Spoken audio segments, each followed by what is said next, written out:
नमस्कार जय भारत। क्या हाल है?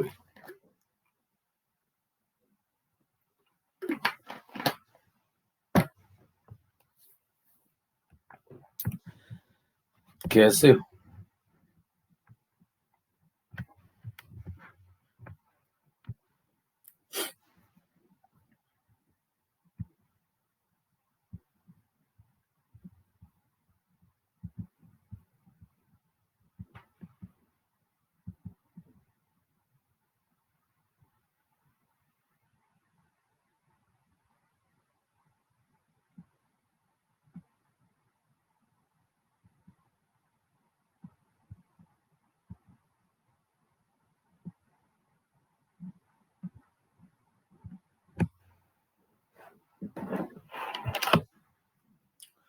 ये भी क्लियर?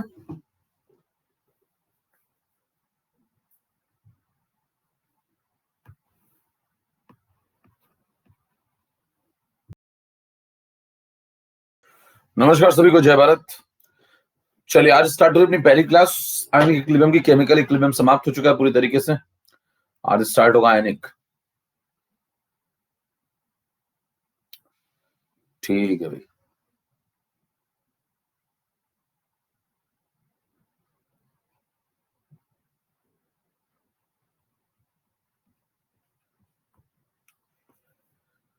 चलिए फटाफट जुड़ जाइए। कितने लोग नए जुड़े? नए कितने लोग एकदम नए जुड़े हैं? जो लोग नए हैं वो लोग पोल करा रहा हूं, वो लोग ए लिखेंगे और जो पुराने हैं वो बी लिखेंगे। पोल करा रहा हूं फटाफट। जो लोग नए हैं वो लोग ए और पुराने वाले बी। नए वाले ए, नए वाले ए। स्टार्ट। नए वाले ए।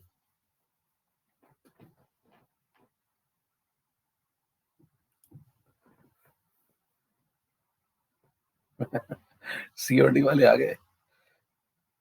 क्या बात है। ये ना हो तो दिन की शुरुआत नहीं होती है। 24% लोग नए हैं, 25%। अच्छा,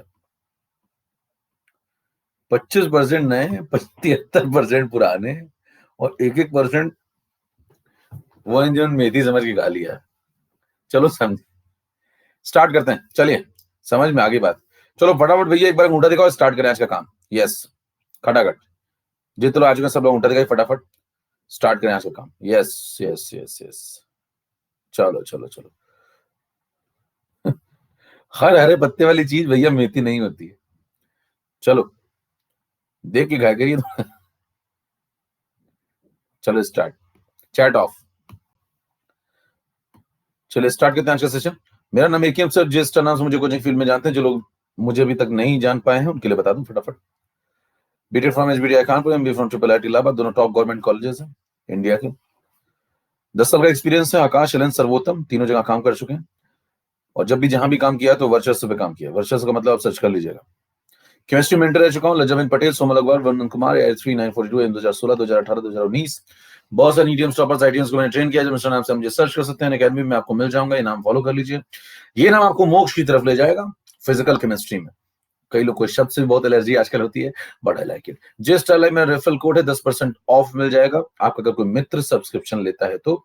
अभी एक बैच लॉन्च होने वाला है जिसके बारे में आपको थोड़ा सा बता दूं। अल्फा अचीवर बैच है। अल्फा अचीवर बैच 15 दिसंबर से स्टार्ट होगा और इसमें वही टीम रहेगी जो सुपर अचीवर में थी। सेम टीम, बस छोटे मोटे आप चेंजेस हैं, बाकी ये टीम रहेगी। तो 15 दिसंबर से ये बैच स्टार्ट होगा। इसमें मैं फिर से फिजिकल केमिस्ट्री पूरी पढ़ाऊंगा,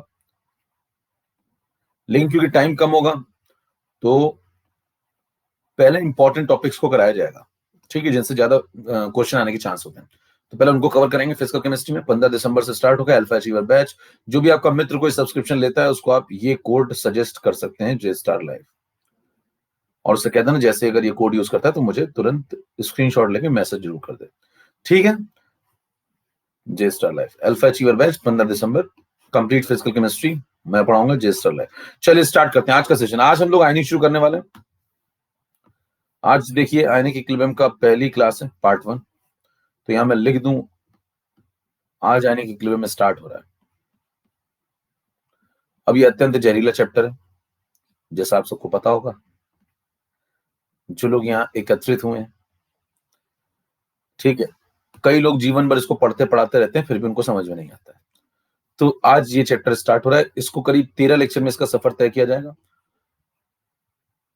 और इसके अंदर अगर आपका बीच में कोई भी लेक्चर छूट जाए तो आपके पास दो रास्ते हैं, या तो वो लेक्चर की रिकॉर्डिंग वगैरह देख लीजिएगा, और अगर वो भी नहीं देख पाते हैं तो आगे मत आइएगा। क्यों, समझ रहे हैं?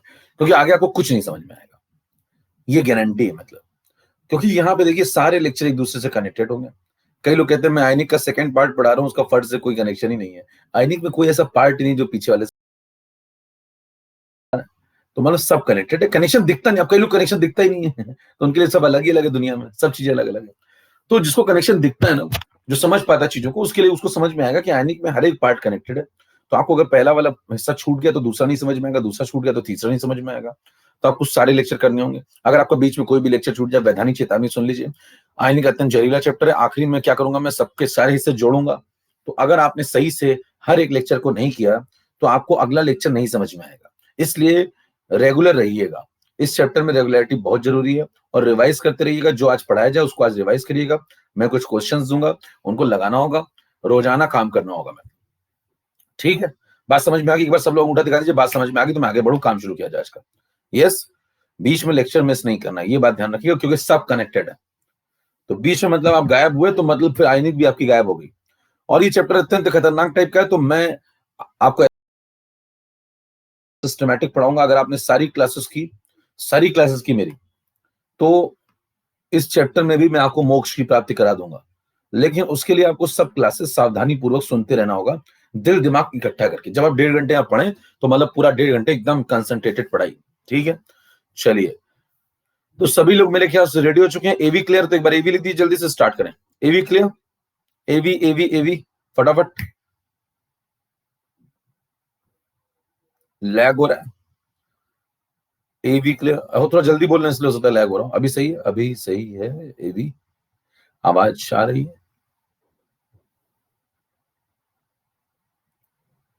ठीक, चलो रुको एक बार जरा।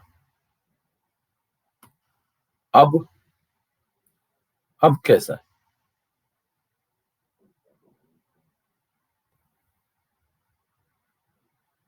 अभी भी लैग हो रहा है?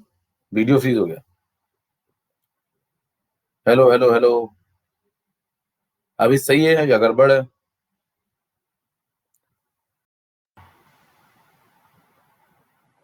एक बार रिफ्रेश किया मैंने, अभी सही है मामला? अब ठीक है? ठीक है, चलो स्टार्ट। चैट ऑफ कर रहा हूं।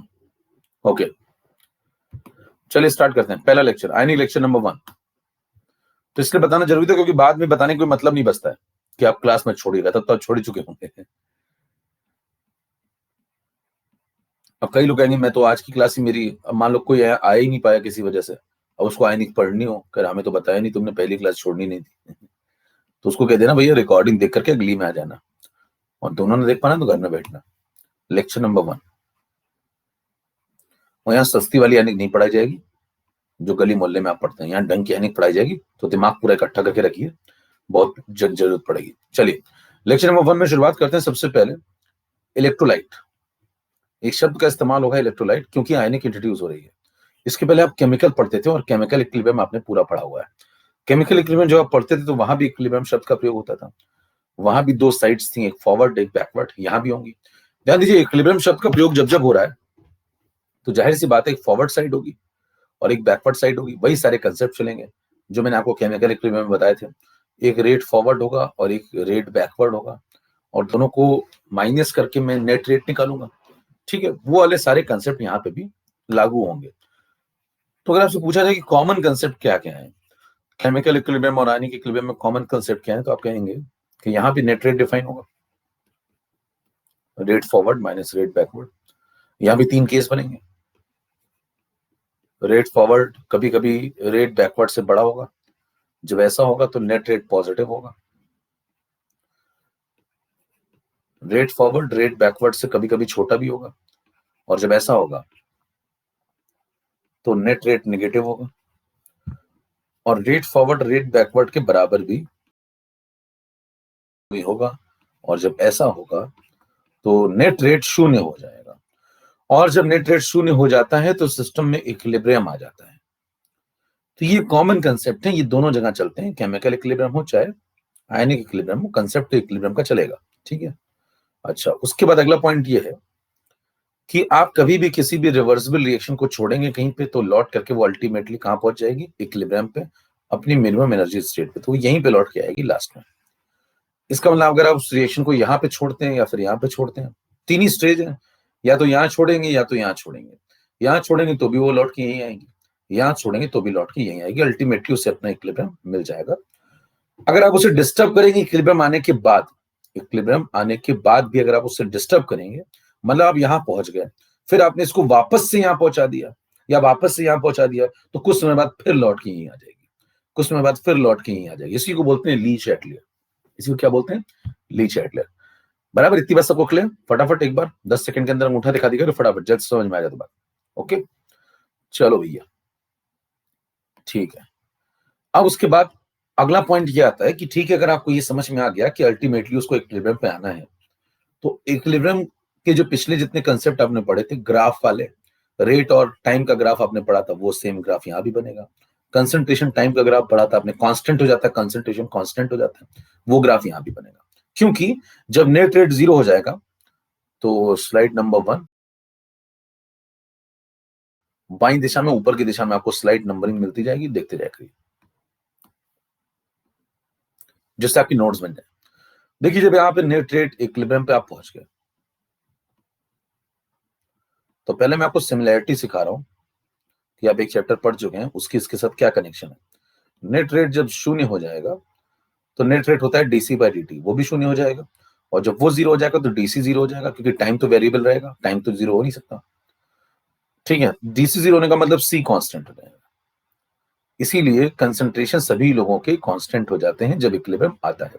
तो मैंने आपको बताया था इक्विलिब्रियम पे दो बातें, कंसंट्रेशन जिसके जहां है वो वहीं पे कांस्टेंट, जो व्यक्ति जहां पे वो वहीं पे कांस्टेंट, पहली बात। दूसरी बात, नेट रेट 0 हो जाएगा, मतलब रिएक्शन चल रही होगी, लेकिन जिस रफ्तार से आगे जा रही होगी उसी रफ्तार से पीछे आएगी, और दोनों रेट एक दूसरे को बैलेंस कर चुके होंगे, और नेट में रिएक्शन कहीं नहीं जा रही होगी। क्या बोल रहा हूं? नेट में रिएक्शन कहीं नहीं जा रही होगी, लेकिन इक्विलिब्रियम डायनेमिक इन नेचर होता है। ये सब बातें कॉमन है, चाहे आप केमिकल इक्विलिब्रियम पढ़। अब सवाल उठता है डिफरेंट क्या है, फिर अंतर क्या है, फिर नया चैप्टर क्यों पढ़ा जाए? तो जवाब है कि यहाँ पे एक शब्द का इस्तेमाल हुआ है, आयनिक। देखिए, आयनिक का मतलब है आयंस बनेंगे। अब आयंस बनेंगे तो आयंस आपको बनवा के दे कौन सकता है, उस पर चर्चा करना शुरू करते हैं। जब उस पर आप चर्चा करना शुरू करेंगे, 3 नंबर स्लाइड पे ये, और इस बार एक शब्द आपको पढ़ना होगा जहां मैंने अभी शुरुआत की थी पहले, इलेक्ट्रोलाइट। इलेक्ट्रोलाइट क्या होता है? It is a substance which gives ions। Ions दो प्रकार के आपको दे सकते हैं, कैटायन और एक दूसरा एनायन।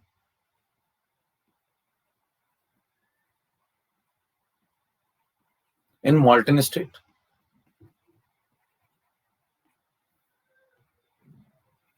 और in the presence of solvent.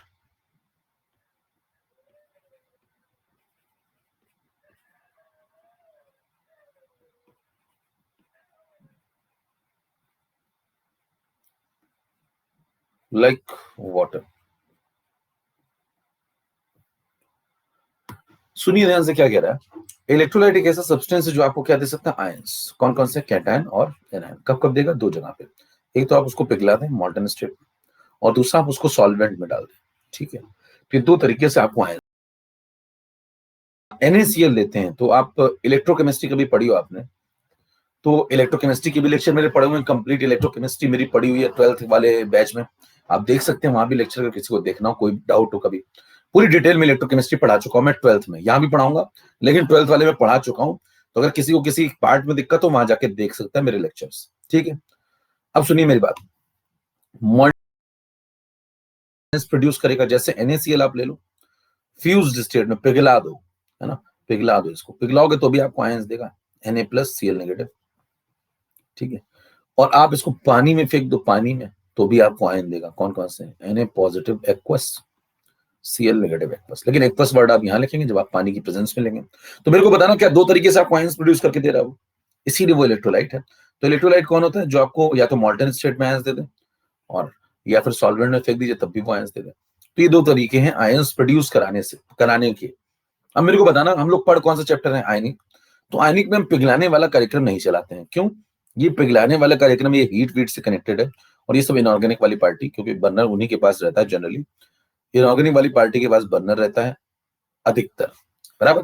कभी कभी हम लेके आते हैं जब में लीच एटल वगैरह लगाना होता है, लेकिन मैक्सिमम टाइम बर्नर उन्हीं के पास रहता है ना। वही लोग गर्म करते रहते हैं, मेल्टिंग पॉइंट वगैरह निकालते रहते हैं, तो बर्नर उन्हीं का है मतलब। अब देखिए यहाँ पे हम लोग क्या करते हैं, हम लोग पानी में फेंक देंगे उसको। कहाँ फेंक देंगे? पानी में, सॉल्वेंट जैसे पानी में फेंक देंगे, और पानी में फेंकने के बाद वो हमें आयन देगा। तो आयनिक में आपको कौन से हिस्से पे फोकस करना है? इस वाले हिस्से पे, मतलब मॉल्टन वाला कार्यक्रम यहाँ नहीं चलाना है। तो कुल मिला के आपको आयन तो बनवाने हैं, लेकिन मॉल्टन वाले हिस्से पे नहीं जाना है। स्लाइड नंबर 4 में आ जाइए। अब देखिए जो हम लोग सॉल्वेंट भी जनरली लेते हैं, वो क्या लेते हैं? मैक्सिमम टाइम हमारे पास सॉल्वेंट कौन सा होता है? पानी। अब सवाल उठता है हर चीज को पानी में क्यों फेंकते हैं, उस पर चर्चा करते हैं। उससे पहले एक चर्चा कर लेते हैं, इलेक्ट्रोलाइट कितने प्रकार के होते हैं। दो प्रकार के इलेक्ट्रोलाइट हैं। पहला स्ट्रॉन्ग इलेक्ट्रोलाइट और दूसरा वीक इलेक्ट्रोलाइट। तो जो स्ट्रॉन्ग इलेक्ट्रोलाइट होता है उसका अल्फा 1 होता है, और जो वीक इलेक्ट्रोलाइट होगा उसका अल्फा 1 से काफी कम होगा। अल्फा के बारे में डिस्कशन हो चुका है, ठीक है। अल्फा मतलब डिग्री ऑफ डिसोसिएशन। इसको अब इस बार हम लोग डिग्री ऑफ आयनाइजेशन भी बोलेंगे, क्योंकि हम आयनिक पढ़ रहे हैं। अब देखिए ध्यान सुनिए, यहाँ पे जो स्ट्रॉन्ग इलेक्ट्रोलाइट होंगे, जैसे इसमें आपको मिलेगा स्ट्रॉन्ग एसिड या स्ट्रॉन्ग बेस, और एग्जाम्पल आएंगे, लेकिन अभी एग्जाम्पल के तौर पे समझते जाइए। जैसे HCl आपने लिया और HCl को पानी में फेंक दिया। HCl को पानी में फेंकेंगे तो बनेगा H positive Cl negative, aqueous aqueous. और स्ट्रॉन्ग बेस आपने लिया NaOH, पानी में फेंक दो, Na positive OH negative, aqueous aqueous. अब देखिए इन दोनों में आपने कैसी रिएक्शन लिखी, एरो कैसी बनाई? ऐसी ऐसी एरो बनाने का मतलब अल्फा 1। क्या सिंबल यूज कर रहे हैं? इररिवर्सिबल। कौन सा सिंबल यूज कर रहे हैं? तो यहां पे जो आपको रिएक्शन मिलेगी वो कैसी है? Irreversible reaction. और जब आपको इररिवर्सिबल रिएक्शन मिलेगी तो इसमें किसी प्रकार का कोई भी इक्विलिब्रियम नहीं मिलेगा। क्यों? क्योंकि इक्विलिब्रियम हमेशा रिवर्सिबल रिएक्शन में मिलता है। क्यों? क्योंकि इक्विलिब्रियम का मतलब ही होता है कि रेट फॉरवर्ड रेट बैकवर्ड की बराबरी करे, है ना। दो लोग होने चाहिए तभी तो बराबरी होगी। अगर किसी में इरिवर्सिबिलिटी है तो इसका मतलब वो सिर्फ एक डायरेक्शन में रिएक्शन जा रही है, और रिएक्शन सिर्फ एक डायरेक्शन में जा रही है, तो वहां पे इक्विलिब्रियम होने का कोई चांस नहीं। फिर आप आ जाइए वीक इलेक्ट्रोलाइट में। उदाहरण के तौर पे अगर मैं यहाँ पे वीक एसिड लूं या फिर वीक बेस लूं, जैसे एस्टिक एसिड, इसको पानी में फेंक दो। अब यहां देखो सिंबल कैसा बना रहा है, रिवर्सिबल। तो ये बनाएगा CH3CO minus plus H plus.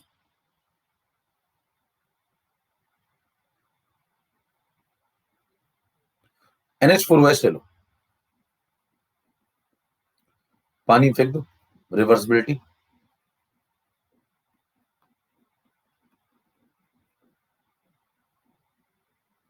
अब ध्यान दीजिए यहाँ पे हमने रिवर्सिबिलिटी क्यों लगाई?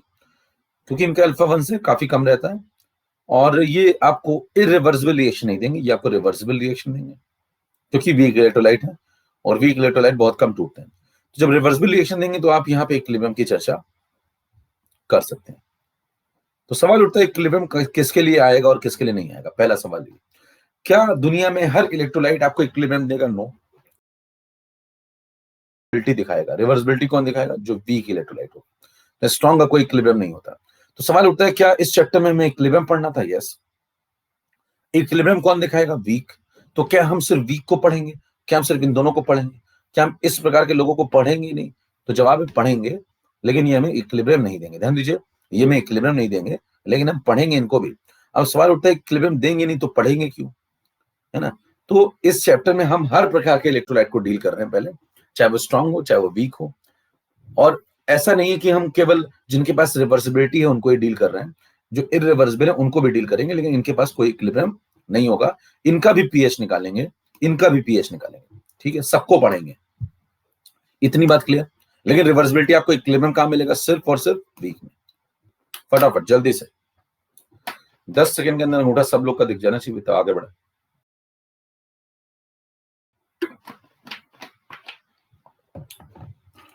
लैग हो रहा तो रिफ्रेश कर लो भैया, मेरी तरफ से मैंने रिफ्रेश कर लिया, एक बार आप रिफ्रेश कर लो सब लोग, ठीक है, रिफ्रेश कर लो एक बार जल्दी से, मैंने रिफ्रेश कर लिया अपनी तरफ से, तो आप एक बार कर लो, ठीक है। चलो आगे बढ़े, अगला पॉइंट सुनो। 4 नंबर के बाद आ जाओ आप 5 नंबर पे। स्लाइड में नंबरिंग में करता जा रहा हूं, सिस्टमैटिक देखे चल रहा है, आप यहीं से नोट्स बनाइए, आपको कहीं और भटकने की आवश्यकता नहीं है, जितना पढ़ाया जाए क्लास में उतना पढ़ लीजिए, आइनिक में आपको मोक्ष मिल जाएगा। 1 number, 2 number, 3 number, 4 number, 5 number. अब हम लोग अंदर चलना शुरू करें। देखिए सबके नीचे बार बार यहाँ पे लिखा हुआ है एक्वस एक्वस एक्वस लिखा हुआ है, तो सवाल उठता है ये एक्वस एक्वस क्या है, ठीक है। तो आप कहेंगे पानी एज अ सॉल्वेंट यूज हुआ है, सवाल उठता है पानी ही क्यों, पानी ही क्यों? तो उसका जवाब है कि जो पानी है वो यूनिवर्सल सॉल्वेंट होता है। अब सवाल उठता है कि पानी यूनिवर्सल सॉल्वेंट क्यों होता है, उसको समझते हैं। तो सबसे पहले हमें पढ़ना पड़ेगा यहाँ पे कंसेप्ट ऑफ प्योर वाटर। तो पहले पानी को समझिए, जब तक आप पानी को नहीं समझेंगे तब तक आपको आयनिक कभी नहीं समझ में आएगी। तो सबसे पहले आपको पानी समझना चाहिए। क्यों क्यों नहीं समझ में आएगी? चाहे वो वीक एसिड हो, चाहे वो कोई भी हो, सॉल्ट हो, कुछ भी हो, कोई भी आयनिक का हिस्सा हो, कोटा उठा के, सबको उठा के आपने कैसे फेंका? पानी में। पानी आपका क्या है? यूनिवर्सल सॉल्वेंट क्यों है, उस पर चर्चा कर रहे हैं। लेकिन सबको आप पानी में जब फेंकेंगे तो पहले पानी को तो समझो, पानी को नहीं समझोगे तो फिर आगे कहानी खत्म। इसलिए मैं कह रहा हूं एक एक लेक्चर इंपॉर्टेंट है। कंसेप्ट ऑफ प्योर वाटर, मान लीजिए आपके पास पानी है, तो पानी को कहा जाता है यूनिवर्सल सॉल्वेंट।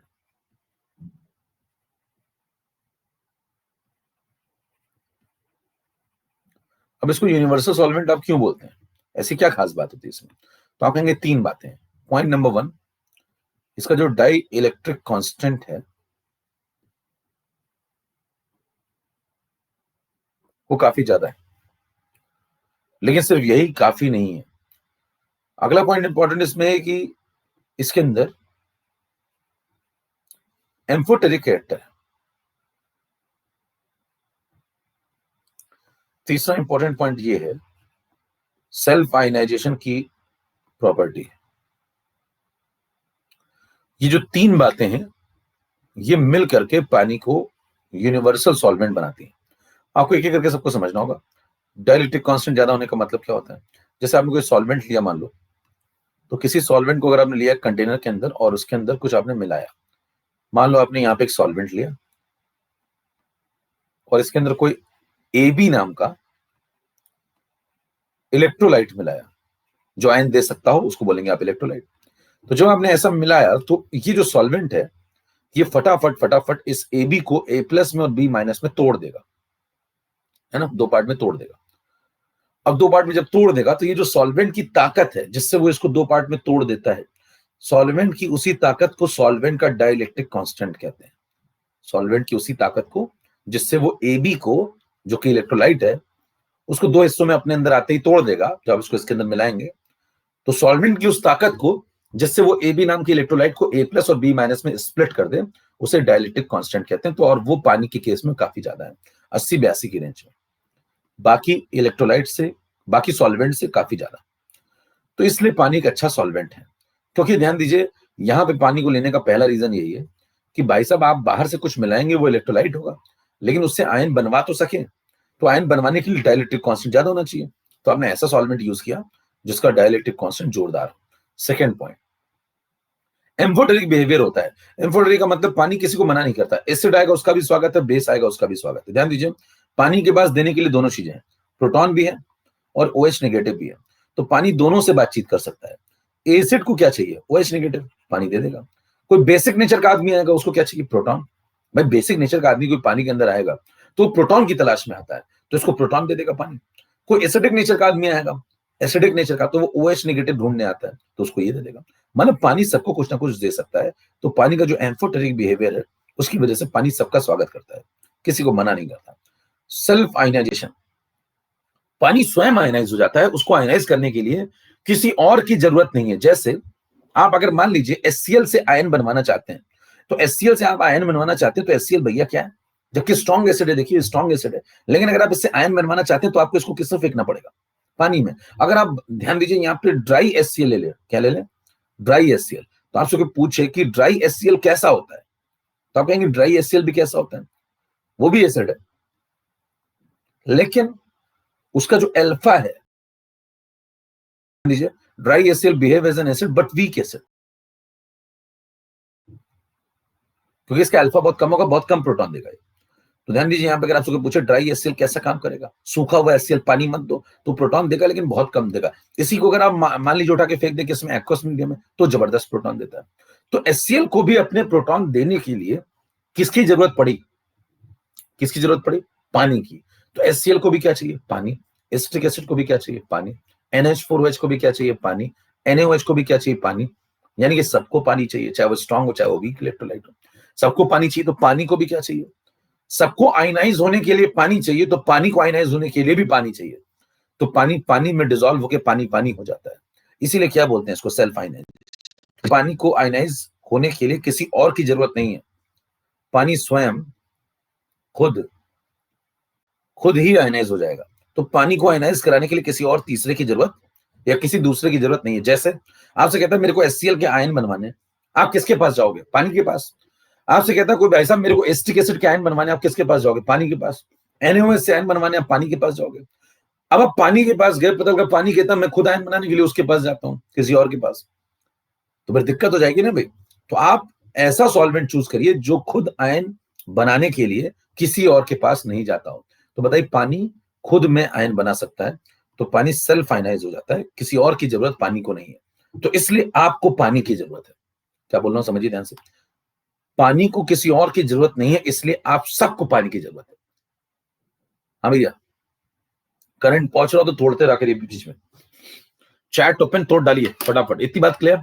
इसलिए पानी को एक यूनिवर्सल सॉल्वेंट कहा जाता है,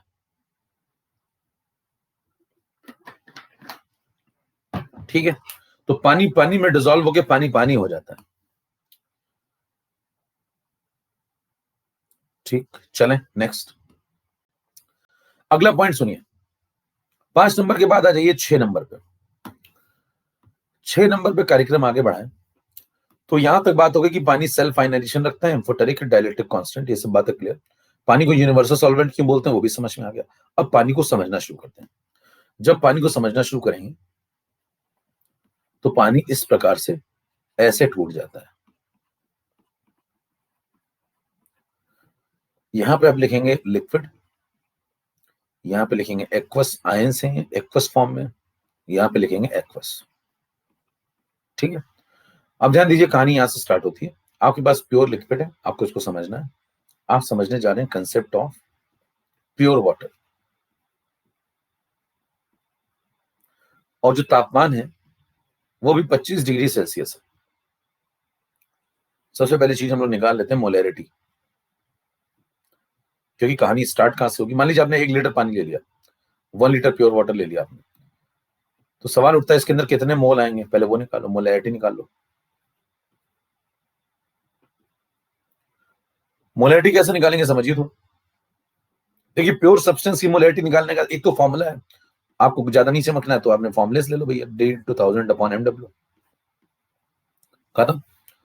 कई लोग जिंदगी तो फॉर्मूले में कट जाती है साहब पूरी, है ना। डेंसिटी कहने किसमें लगाऊंगा, ग्राम पर एमएल। पानी की डेंसिटी 1 ग्राम पर ML into 1000/mW 18। Pure substance का इस तरीके से मोलैरिटी निकाली जा सकती है। सॉल्व करेंगे, ये सब मैंने आपको मोल कंसेप्ट में सॉल्यूशन में नहीं पढ़ाया होगा, तो आप एक तो ये फॉर्मूला है, सॉल्यूशन में पढ़ाता हूं वैसे मैं, तो ठीक है। नहीं पढ़ाया अगर तो मान लीजिए, या केमिकल इक्विलिब्रियम में तो एक्टिव मास हुआ होगा, वहां तो पढ़ाया होगा, तो यह आ जाएगा 55.55। तो एक तो ये तरीका है। दूसरा तरीका समझ लीजिए अगर आपको इसमें दिक्कत है, कंसेप्ट देखना है तो देखिए, आपको मोलैरिटी चाहिए, तो मोलैरिटी होती क्या है, 1 लीटर सॉल्यूशन में 1 लीटर सॉल्यूशन में कितने मोल सॉल्यूट है, यही तो होती है ना मोलैरिटी भाई। अब मेरे को एक बात बताओ, मिल जाएगी। अब अगर प्योर पानी है तो पानी अगर प्योर है तो सॉल्यूट भी पानी, सॉल्वेंट भी पानी और सॉल्यूशन भी पानी। मैंने बोला था ना, पानी पानी में डिसॉल्व होके पानी पानी हो जा रहा है। तो बताइए सॉल्यूशन कौन है? पानी। तो आप लिखेंगे 1 लीटर पानी और उसमें क्या देखेंगे? मोल। किसके? सॉल्यूट के। सॉल्यूट भी कौन? पानी। तो अगर मैं 1 लीटर पानी में सॉल्यूट के मोल देख लूं, यानी कि पानी की मोल देख लूं, तो क्या मुझे पानी की मोलैरिटी मिल जाएगी? बराबर। यहां जो फेल होगा वही प्योर वाटर की मोलैरिटी है। अब 1 लीटर पानी का मतलब 1000 ml पानी। 1000 ml पानी का मतलब 1000 ग्राम पानी। क्यों? ऐसा क्यों? क्योंकि पानी की डेंसिटी कितनी है? 1 ग्राम पर ml। अब आप कहेंगे ये तो 4 डिग्री तक वैलिड होती है। अब तो 4 के अंदर का साइंटिस्ट जागा होगा, थोड़ा सा बड़बड़ा रहा होगा, कहने तो 4 डिग्री तक होती है, क्या मैं सवाल पूछूं क्या इस आदमी से? तुम तो 25 डिग्री पे सवाल लगा रहे हो। 25 डिग्री पे भी आप चेक करेंगे तो अप्रॉक्स इतनी आएगी, थोड़ा सा फर्क पड़ता है तो 0.997 यानी कि अभी भी 1 के आसपास ही आती है। तो अब अप्रॉक्स लगा लो, लगभग लगभग यही डेंसिटी होगी। तो 1000 ग्राम पानी के आसपास ही मामला है। फिर बताओ इसके मोल निकालो, मोल। मोल निकालोगे तो 1000 डिवाइड बाई पानी की डेंसिटी थोड़ा बहुत टेम्परेचर के साथ वेरी करती है, लेकिन 25 डिग्री पे भी आप जाएंगे तो 1 के आसपास ही मिलेगी, कोई बहुत ज्यादा वेरिएशन नहीं होता है। 1000/18 मोल पानी, इसको सॉल्व करेंगे तो ये आ जाएगा 55.55 मोल पानी। अब मेरे को एक बात बताओ, अगर इतने मोल पानी आ गए तो इसको फिल कर दो भैया यहाँ पे। जैसे यहाँ पे फिल करोगे तो यहाँ पे क्या फिल हो गया बताओ? रिक्त स्थान की जगह आ गया 55.55। इसका मतलब पानी की मोलैरिटी कितनी होगी? देखो, 1 लीटर पानी में 55.55 मोल पानी है और प्योर वाटर की मोलैरिटी यहां से आ गई ये। अब आगे बढ़ना शुरू करिए। अब आगे बढ़ना शुरू करिए तो हम 8 नंबर पे आ जाओगे। ये पानी की रिएक्शन है, प्योर वाटर है। ध्यान दीजिए, अभी आपने पानी में कुछ मिलाया नहीं है। सारा कार्यक्रम कितने डिग्री पे चल रहा है? 25 डिग्री। मतलब अभी आपके पास बर्नर भी नहीं है, रूम टेम्परेचर पे प्योर वाटर लेके बैठे हैं आप। T=0 पे आप चेक करिए। मान लो आपने 1 लीटर पानी लिया, है ना, 1 लीटर पानी लिया तो उसके अंदर कितने मोल आएंगे? इसके 55.55 मोल। तो इसकी मोलैरिटी कितनी हो जाएगी? 55.55 मोलर। ये शून्य है, ये शून्य है। फिर जब आप T=T1 पे जाएंगे तो कभी ना कभी इक्विलिब्रियम आएगा। एक और इंपॉर्टेंट बात, यहां रिवर्सिबिलिटी क्यों लगाई? क्योंकि पानी वीक इलेक्ट्रोलाइट है। पानी कैसा इलेक्ट्रोलाइट है? वीक इलेक्ट्रोलाइट है। और वीक इलेक्ट्रोलाइट कैसी रिएक्शन देते हैं? रिवर्सिबल। ये मैंने आपको पहले बताया, पहली स्लाइड में बताया। देखो, वीक इलेक्ट्रोलाइट कैसी रिएक्शन देते हैं? रिवर्सिबल। ठीक है, तो पानी भी कैसा है? वीक इलेक्ट्रोलाइट, इसलिए इस तरीके से टूट रहा है। आगे बढ़िए। तो कभी ना कभी देखिए, वीक की किस्मत में यही होता है, कभी ना कभी उसको क्या मिलेगा? इक्विलिब्रियम। अब जब वो इक्विलिब्रियम पे पहुंचेगा तो ये जो H+ है और ये जो OH नेगेटिव है, इनके ग्राफ बढ़ते बढ़ते बढ़ते बढ़ते कांस्टेंट हो जाएंगे। क्यों? क्योंकि देखिए, 0 से स्टार्ट हुए दोनों, तो ओरिजिन से स्टार्ट होंगे ऐसे यहां से, और बढ़ते बढ़ते बढ़ते एक जगह पे कांस्टेंट हो जाएंगे। कांस्टेंट क्यों हो जाएंगे? क्योंकि इक्विलिब्रियम जब आता है तो मैंने आपको सिखाया है कि जब इक्विलिब्रियम आता है तो मैंने आपको बताया पीछे की क्या हो जाता है, नेट रेट 0 हो जाता है और C कांस्टेंट हो जाता है। लॉजिक। तो बताइए, इसलिए ग्राफ कांस्टेंट हो जाएंगे। जब ग्राफ कांस्टेंट हो जाएंगे तो इन दोनों का कंसंट्रेशन भी कांस्टेंट हो जाएगा। किन दोनों का? H+ का और OH का। तो जब चेक किया गया तो पता चलता है कि ये कांस्टेंट होता है 10⁻, मैक्सिमम जो बनता है प्रोटॉन 25 डिग्री पे प्योर वाटर में, वो 10⁻⁻7 मोल बनता है। और OH भी उतना ही बनेगा क्योंकि दोनों के बीच में 1:1 का रेशियो। कह रहे तुमको ये बात कैसे पता चली? लैब से। ये बात आप यहां बैठ के नहीं निकाल सकते कि ये मैक्सिमम कितना बनेगा। उसके लिए आप ग्राफ प्लॉट करते हैं लैब में जाकर के, तो आपको पता चलता है मैक्सिमम जो H+ बनता है वो 10⁻⁻7 मोल बनता है 25 डिग्री सेल्सियस पे, जब तक प्योर वाटर है। तो इस बात के लिए आपको लैब जाना पड़ेगा। और जब लैब में आप जाएंगे तो ग्राफ जब चेक करेंगे या वैल्यू जब चेक करेंगे तो इससे ऊपर प्रोटॉन आपको यहाँ। अब बताइए, अगर इतने मोल प्रोटॉन यहाँ बने, इतने मोल यहाँ पे OH बने, तो इसका एक मोल गया होगा, तभी तो इसका एक मोल बना होगा। तो इसका मतलब 55.55 में से इसके इतने मोल गए होंगे, तभी तो उतना बना होगा। अब बात यहां तक पहुंच गई और इस पे इक्विलिब्रियम आ गया होगा, क्योंकि ये मैक्सिमा है, इससे ऊपर बने ही नहीं है, ये मैक्सिमा है।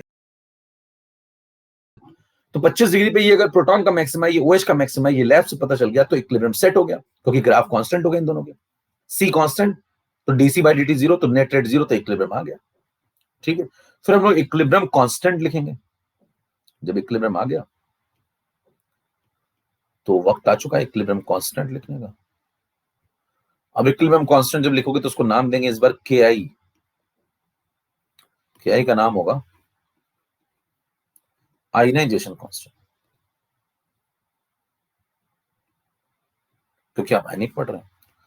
और क्या हो सकता है? डिसोसिएशन कांस्टेंट, यस हो सकता है। क्यों? दोनों क्यों चल जा रहे हैं? दोनों इसलिए चल जा रहे हैं क्योंकि ध्यान दीजिए, जितने भी आयनाइजेशन होते हैं वो डिसोसिएशन तो होते हैं, लेकिन सभी डिसोसिएशन आयनाइजेशन नहीं होते, इसीलिए तो आयनिक पढ़ रहे हैं। अभी गाइस क्या बोल रहा हूं, जितने भी आयनाइजेशन होते हैं वो सभी डिसोसिएशन तो होते ही ना, क्योंकि आयनाइजेशन हुआ तो टूटा तो होगा ना, टूटा होगा तभी तो आयन बना होगा, लेकिन सारे डिसोसिएशन आयनाइजेशन नहीं होते हैं। क्यों? क्योंकि PCl5 टूटा था, याद करो PCl3Cl2 में केमिकल इक्विलिब्रियम है ना, तो वो डिसोसिएशन था, आयनाइजेशन नहीं था। क्लियर मामला? अब मेरी बात सुनना ध्यान से। तो आयनाइजेशन कांस्टेंट या डिसोसिएशन कांस्टेंट दोनों नाम यहां पे चलेंगे, तो आयनिक में आप दोनों नाम यूज कर सकते हैं, ठीक। लेकिन केमिकल इक्विलिब्रियम में आपने कभी आयनाइजेशन वर्ड यूज नहीं किया था। याद करिए, जब आप केमिकल इक्विलिब्रियम पढ़ रहे थे, तो जब आप PCl5 को तोड़ रहे थे, मॉलिक्यूलर रिएक्शंस वहां चल रही थी, तो वहां आपने आयनाइजेशन शब्द का प्रयोग नहीं किया था, कर भी नहीं सकते। यहां दोनों कर सकते हैं। चलो आगे बढ़ो। इज इक्वल टू क्या लिखेंगे? Product upon reactant. वही है केसी, है केसी लिखते थे ना भैया, प्रोडक्ट अपॉन रिएक्टेंट। तो प्रोडक्ट ये दोनों, रिएक्टेंट ये रहा, और इक्विलिब्रियम पे इन तीनों का डेटा लगा दो। डेटा लगा दोगे आपको क्या मिल जाएगा। सॉल्व करो इसको। अब जो सॉल्व करने की तरफ जाएंगे तो ध्यान दीजिए, ये जो नीचे बैठा हुआ है इसको जब आप चेक करेंगे तो पता चलेगा भाई साहब ये तो कांस्टेंट है। क्यों? अगर आप इनकी वैल्यूज लगाना शुरू करें तो ये प्योर लिक्विड है। देखो यहाँ पे ये प्योर लिक्विड है, और जो प्योर लिक्विड होता है मैंने आपको इसके बारे में बताया हुआ है। 9 नंबर पे आ जाओ भैया। यहां से KI की वैल्यू आ गई, KI की वैल्यू आ गई H+ into OH upon H2O। अब जब आप इनका कंसंट्रेशन लगाना शुरू करेंगे इक्विलिब्रियम पे, तो आप देखिए इसका लगाएंगे कंसंट्रेशन कितना, H+ का लगाएंगे 10⁻⁻7 मोल बना, किसमें? 1 लीटर में, तो इसकी मोलैरिटी 10⁻⁻7 मोलर। इसका भी वही लगाएंगे। नीचे जब आप यहां लगाने आएंगे तो इसकी जो कंसंट्रेशन है वो लगेगी 55.55। क्यों? ये चेंज नहीं हुई। क्यों नहीं चेंज हुई? पानी प्योर लिक्विड है, और इसके बारे में मैं आपको जानकारी दे चुका हूं कब, केमिकल इक्विलिब्रियम में, कि जो प्योर लिक्विड होते हैं उनका एक्टिव मास कैसा होता है? कांस्टेंट। अब बताइए इसका एक्टिव मास कैसा होगा? कांस्टेंट। तो आप क्या बोलेंगे? पानी यहाँ पे एक्टिव मास अपना कांस्टेंट लेके बैठेगा। क्यों? क्योंकि जिस रफ्तार में इसकी वॉल्यूम बदलेंगे उसी रेशियो में थोड़ा सा इसके मोल बदल जाएंगे। तो आप क्या बोलेंगे? मोल बदले कि नहीं बदले पानी के? यस, मोल घटे। भाई अगर मोल नहीं घटे होते बताना, मोल अगर घटे ही नहीं होते तो ये दोनों बने कहां से? कोई पूछे भाई साहब ये मोल इसके घटे नहीं तो ये दोनों बने कहां से, तो आप कहेंगे मोल घटे, कोई दिक्कत नहीं, पानी की मोल थोड़े कम हुए। अब जब पानी के मोल थोड़े कम होंगे, डिसोसिएट होगा तभी तो प्रोटॉन बनेगा ना। तो पानी के मोल थोड़े कम हुए, लेकिन उसी रेशियो में पानी का वॉल्यूम भी थोड़ा कम हो गया है, तो पानी की डेंसिटी पे कोई फर्क नहीं पड़ेगा। और जब पानी की डेंसिटी पे कोई फर्क नहीं पड़ेगा तो पानी के एक्टिव मास पे भी कोई फर्क नहीं पड़ेगा। तो एक्टिव मास उतना ही है। क्या बदला है? पानी का मास बदला है, थोड़ा मास गिर गया पानी का, क्योंकि आयन दे दिया उसने। तो प्योर वाटर का मास गिर गया, मोल गिर गए, वॉल्यूम भी थोड़ा सा कम हुआ है, लेकिन डेंसिटी कांस्टेंट है, तो एक्टिव मास कांस्टेंट। जरा मेरे को बताना, ये वाला टर्म जो है वो कांस्टेंट चल रहा है, इसीलिए यहां पे आपने वही लिखा जो आपने पहले लिखा था। फिर बताओ ये जो बगल में बैठा हुआ KI है, वो ये जो KI से क्या कहेगा? KI से क्या कहेगा? कहेगा तुम कैसा? कह रहे मैं भी कांस्टेंट तुम भी कांस्टेंट, है ना, मैं भी कांस्टेंट तुम भी कांस्टेंट। भाई तुम्हारा मोल बदला, मास बदला, लेकिन तुम्हारा एक्टिव मास कभी नहीं बदला।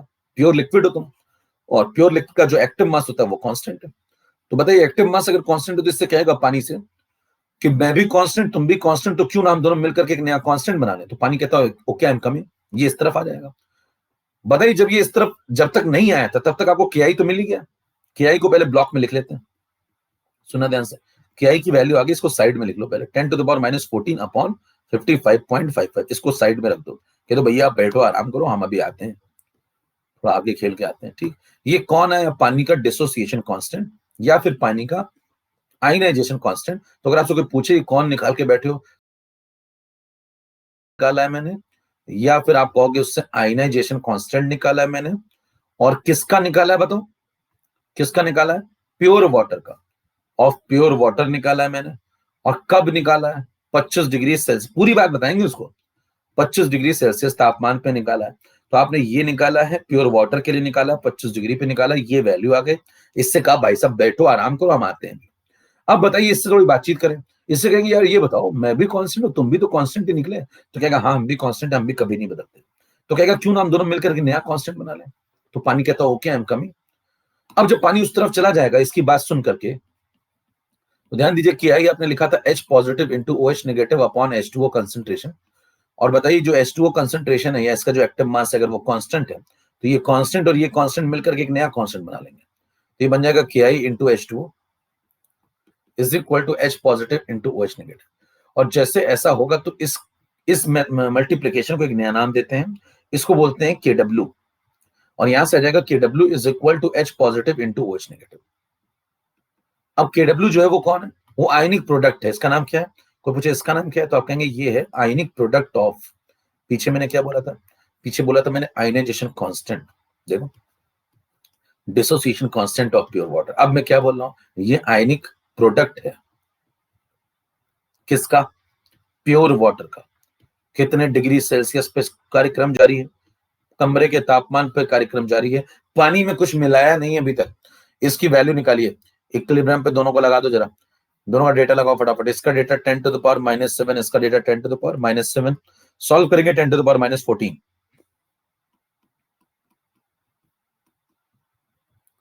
ये आ गया दूसरा रिजल्ट काम का।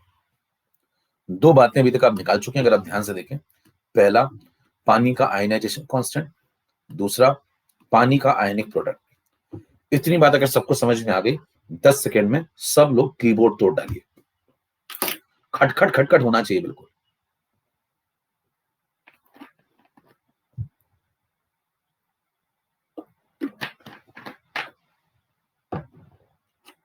ठीक है। तो जो लोग आज किसी वजह से नहीं आ पाए उनको मेरी एक ही सलाह है, आते रहिए, नहीं तो आना पड़ेगा। समझ रहे, मेरा एक ही टैग लाइन है, आते रहिए नहीं तो आना पड़ेगा। जैसे राजस्थान टूरिज्म की होती है ना, वैसे मेरी भी। वो कहते हैं पधारो हमारे देश, मैं ऐसे नहीं कहता, मैं घुमा कहता हूं, आते रहिए नहीं तो आना पड़ेगा। ठीक है, लेकिन जब दोबारा आना पड़ता है ना तो बड़ी तकलीफ होती है।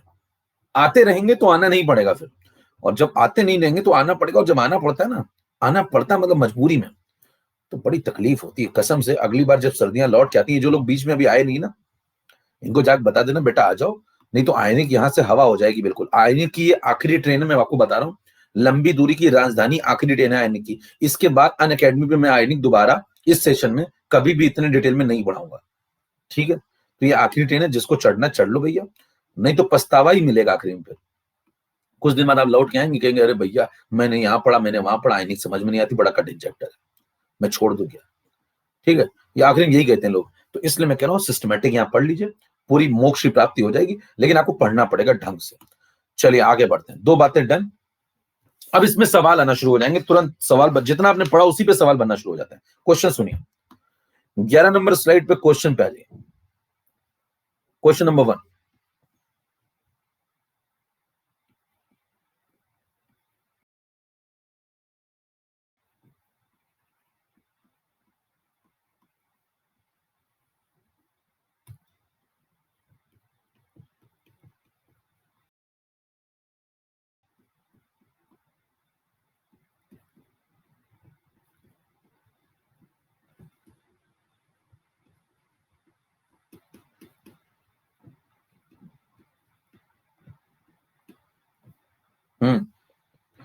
चार ऑप्शन आपके सामने।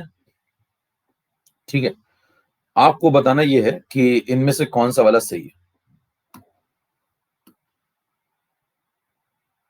स्टार्ट। लॉजिक मैं पीछे सब बता चुका हूं आपको।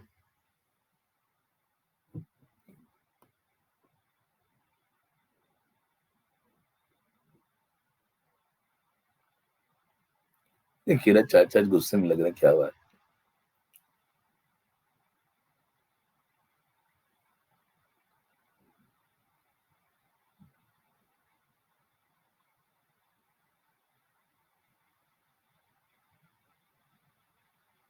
एक मिनट एक मिनट।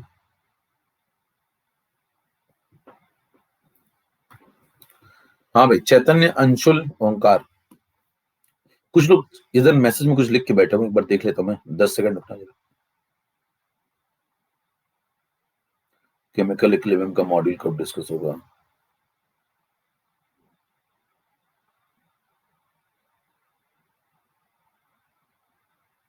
आधे तो लैग का बोले, लैग हो रहा था। अभी तो लैग सही है मेरे ख्याल से, अभी तो ठीक चल रहा है।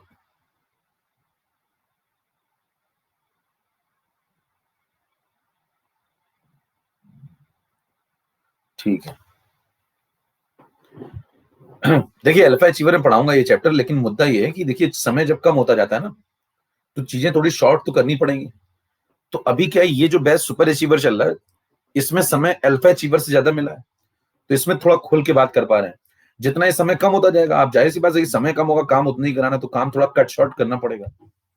हालांकि बताई पूरी बातें जाएंगी, लेकिन कुछ चीजें तो कट करनी पड़ेंगी। तो अल्फा अचीवर बैच में हल्का फुल्का आसान बातें या कुछ ऐसी बातें जो बहुत जरूरी नहीं है, उनको हटाया जाएगा।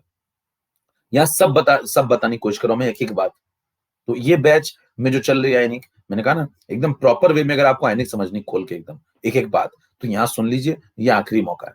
इसके बाद थोड़ा सा कट शॉर्ट होगा, ये यकीन मानिए, चाहे वो कोई भी बैच हो। For the pure water 25 degree Celsius, इनमें से क्या चला, देखो जरा, देखो ध्यान से। के आई की वैल्यू ये आ चुकी है, और के डब्ल्यू की वैल्यू ये आ चुकी है। निकाल लो भैया। देखो के आई आपने निकाला,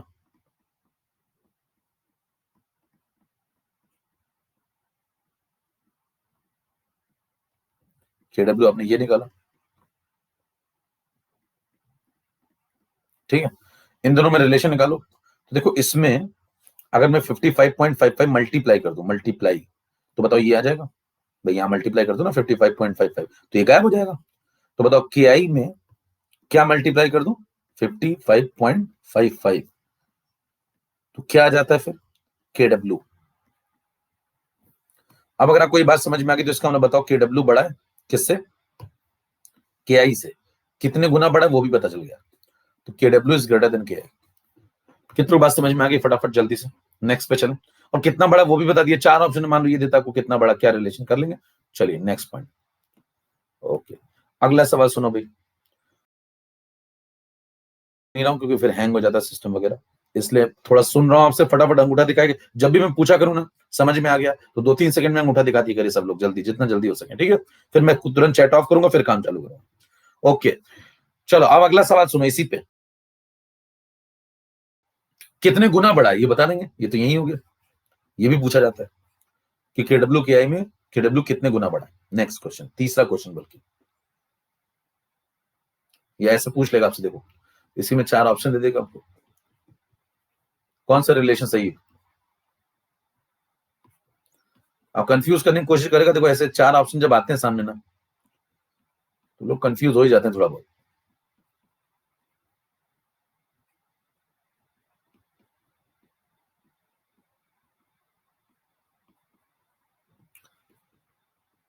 अब मान लो रिवाइज करके नहीं गया वहां, ये 4 ऑप्शन आ गए, ठीक है। तो वहां देखिए लॉजिकल चला करिए। मैंने बोला ना पहले आपने क्या निकाला था, के आई, तो आप सोचिए पहले के आई आया था, आयनाइजेशन कांस्टेंट, ठीक है, और वो इतना आया था। फिर आप सोचा करो कि नीचे जब इतना आया था, तो जो वाटर का एक्टिव मास था ये बदल नहीं रहा था, प्योर लिक्विड की तरह कांस्टेंट चल रहा था, तो ये इधर आके मल्टीप्लाई हो गया था। फिर ये मल्टीप्लाई होकर के क्या बन गया था, के डब्ल्यू। तो के डब्ल्यू क्या है, के आई इंटू, देखो यही जो बचेगा वही तो के डब्ल्यू होगा ना ये। तो के डब्ल्यू क्या है, के आई इंटू दिस। तो के डब्ल्यू कितना हो जाता है बताओ, के आई इंटू 55 पॉइंट, इसी को तो आपने के डब्ल्यू बोला। तो यहां से आपको रिलेशन समझ में आ जाएगा। तो कभी आप भूल जाइए तो लॉजिकल चलिए, रटिए नहीं चीजों को कि क्या ही बड़ा था, वो बड़ा था, ये बड़ा था, याद करके बैठे। लॉजिकल चलिए, कह रहे आयनाइजेशन कांस्टेंट लिख लिया, फिर ये कांस्टेंट है तो ये इधर आके मल्टीप्लाई हो जाएगा। जब ये दोनों मल्टीप्लाई हो तो इनको बोलते हैं इफेक्टिव कांस्टेंट, इसको बोलते हैं के डब्ल्यू।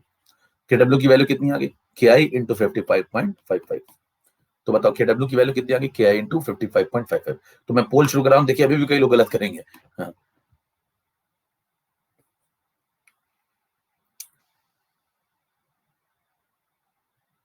2% अभी भी है। हाँ, मार डाला। ये है लोकतंत्र कायम है अपनी जगह पे, देखिए भाई साहब, 96%। मतलब साहब सामने सवाल सॉल्व करवा दिया, उसके बाद पोलिंग करवा रहा हूँ, 94% सही कर रहे हैं, 4% और सी और डी टिक कर रहे हैं। कसम से भाई साहब, अगर बाहर मिल जाना इसे लोग, दौड़ा दौड़ा कूटा जाए।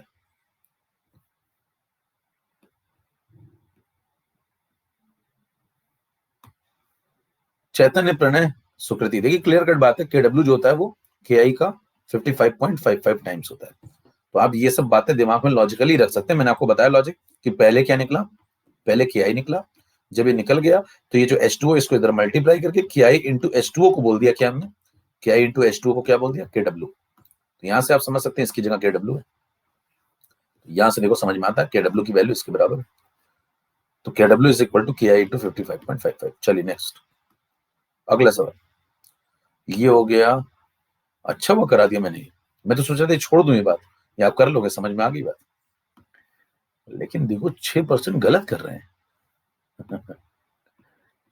बोलो चीज तो कमा लिए हैं दो चार, है ना, फुर्सत से बनाए गए। अब देखो अगला सवाल, परसेंटेज अल्फा आई, इसको बोलते हैं प्रतिशत डिग्री ऑफ आयनाइजेशन, ठीक है, of pure water at 25 degree Celsius. 4 option दे रहा हूं इस बार, फिर से तीसरा सवाल है ये। इसी कंसेप्ट पे बेस देखिए मैंने 3 सवाल खोल दिए। क्वेश्चन देखिए चलते जा रहे हैं। पहला क्वेश्चन इधर से शुरू हुआ था, क्वेश्चन नंबर 1, क्वेश्चन नंबर 2, और अब आप करने जा रहे हैं क्वेश्चन नंबर 3। और ये सब ऑब्जेक्टिव आपको मिल जाएंगे। और ये जब अचानक से आते हैं तो लोगों को दिमाग पे जोर पड़ता है। अभी तो ठीक है मैं करवा रहा हूं इसलिए आपको लग रहा है आसान।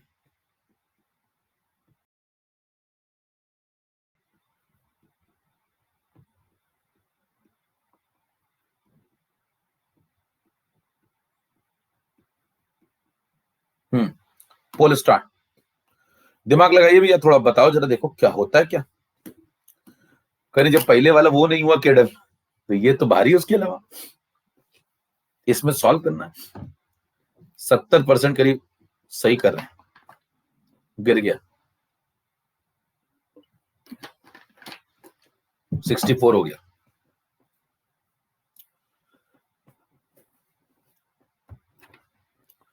सिक्सटी वन, ग्राफ लगातार नीचे की तरफ गिरता हुआ, जनता परेशान। आइए देखिए, राहुल जे स्टार टॉप कर रहे हैं, हर्ष सिंह ओंकार, नाम क्या जे स्टार लगा लिया इन्होंने, राज पॉल SKC जे स्टार एक और है। क्या बात, इसी इससे भी कई लोग परेशान होते हैं आजकल। कसम से बर्दाश्त नहीं कर पा रहे बेचारे। आई एंजॉय इट, सामने वाले की आंखों में अपने लिए खौफ पसंद है मुझे, आई जस्ट एंजॉय इट। देखिए परसेंटेज अल्फा ही निकालना है आपको, है ना। 4 ऑप्शन आपके पास, बताइए जरा 55.55 में से क्या तुमने ऐसा क्यों लगा लिया नाम के आगे। इसी में परेशान। तो देखो 55.55 में से ये टूट गया है। अब ये टूट गया तो बताओ अल्फा निकालोगे, अल्फा क्या होता है। अल्फा की डेफिनेशन मैंने आपको बताई थी, 1 मोल में से जितने मोल टूट जाते हैं वो अल्फा होता है। 1 मोल में से जितने मोल टूट जाते हैं वो अल्फा होता है। तो देखिए यहाँ पे एक अल्फा आई वर्ड लिखा हुआ है। अल्फा आई का मतलब क्या, डिग्री ऑफ आयनाइजेशन। मैं आपको समझा दूं थोड़ा सा, जिसको नहीं पता है बात सुन लीजिए, जिसको पता है दोबारा सुन लीजिए। कोई आपसे पूछे अल्फा आई, तो आपने नाम दिया इसको डिग्री ऑफ आयनाइजेशन। इसका दूसरा नाम है डिग्री ऑफ डिसोसिएशन। दोनों नाम सही क्यों है मैंने आपको बता दिया। क्यों बता दिया, बताओ क्या बताया मैंने आपको, दोनों नाम क्यों सही भाई। है वो सब डिसोसिएशन तो होते ही है ना। तो आप आयनिक में आपको सुविधा मिली, आप दोनों में से कुछ भी बोलिए सब चलता है। लेकिन केमिकल इक्विलिब्रियम में दोनों नहीं चलते, क्योंकि केमिकल इक्विलिब्रियम में आयनाइजेशन नहीं होता था। ठीक है, अच्छा इसका मतलब क्या, तो आप कहेंगे number of mole, simple logic है देखो, number of mole ionised from 1 mole.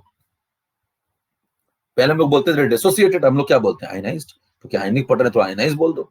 Dissociated भी बोल सकते हैं, कोई दिक्कत नहीं है। तो 1 मोल में से जितने मोल आयनाइज हो जाते हैं वो अल्फा होता है।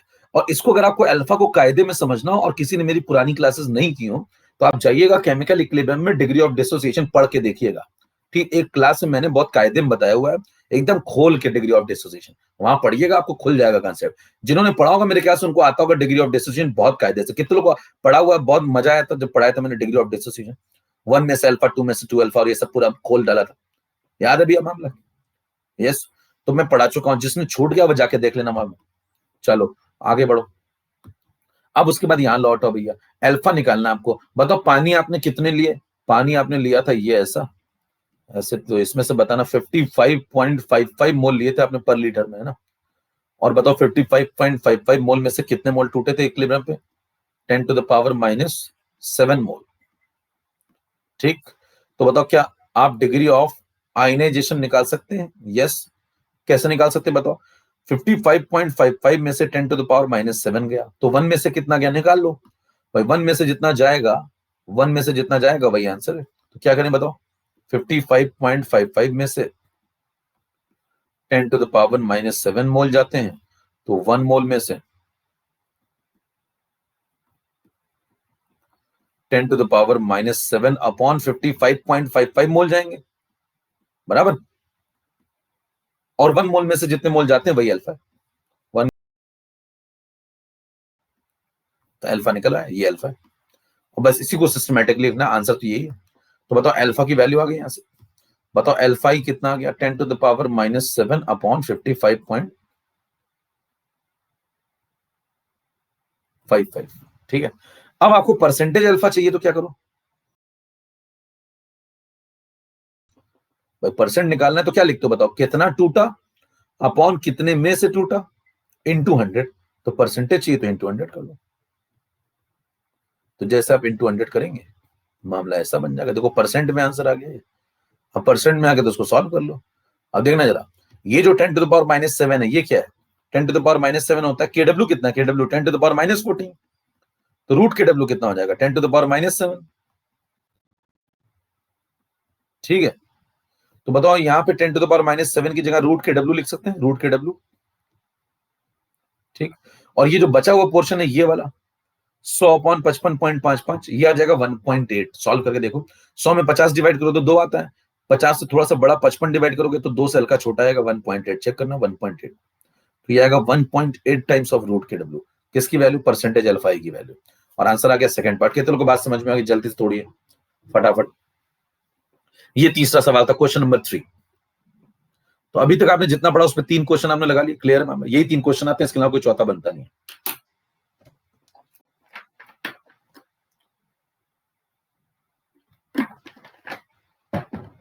ओके, क्लियर मामला? ठीक है भाई, बैक स्लाइड देख लो भैया। ये देखो बैक, सिंपल लॉजिक है यार, थोड़ा दिमाग लगाओ। 55.55 मोल में से इतने मोल जाते हैं, तो 1 मोल में से कितने मोल जाते हैं निकाल लो। यूनिटरी मेथड, एक एक नियम पढ़ाओ बचपन में। इतने रुपए में इतनी टॉफी, तो 1 रुपए में कितनी टॉफी निकाल लो बस। टॉफी खरीदी नहीं खरीदी खरीदी है, तो 1 मोल में से कितने टूटे वो निकाल लो, वही अल्फा है। ये अल्फा हो गया। और परसेंटेज में निकालना है तो इसमें 100 मल्टीप्लाई कर लो।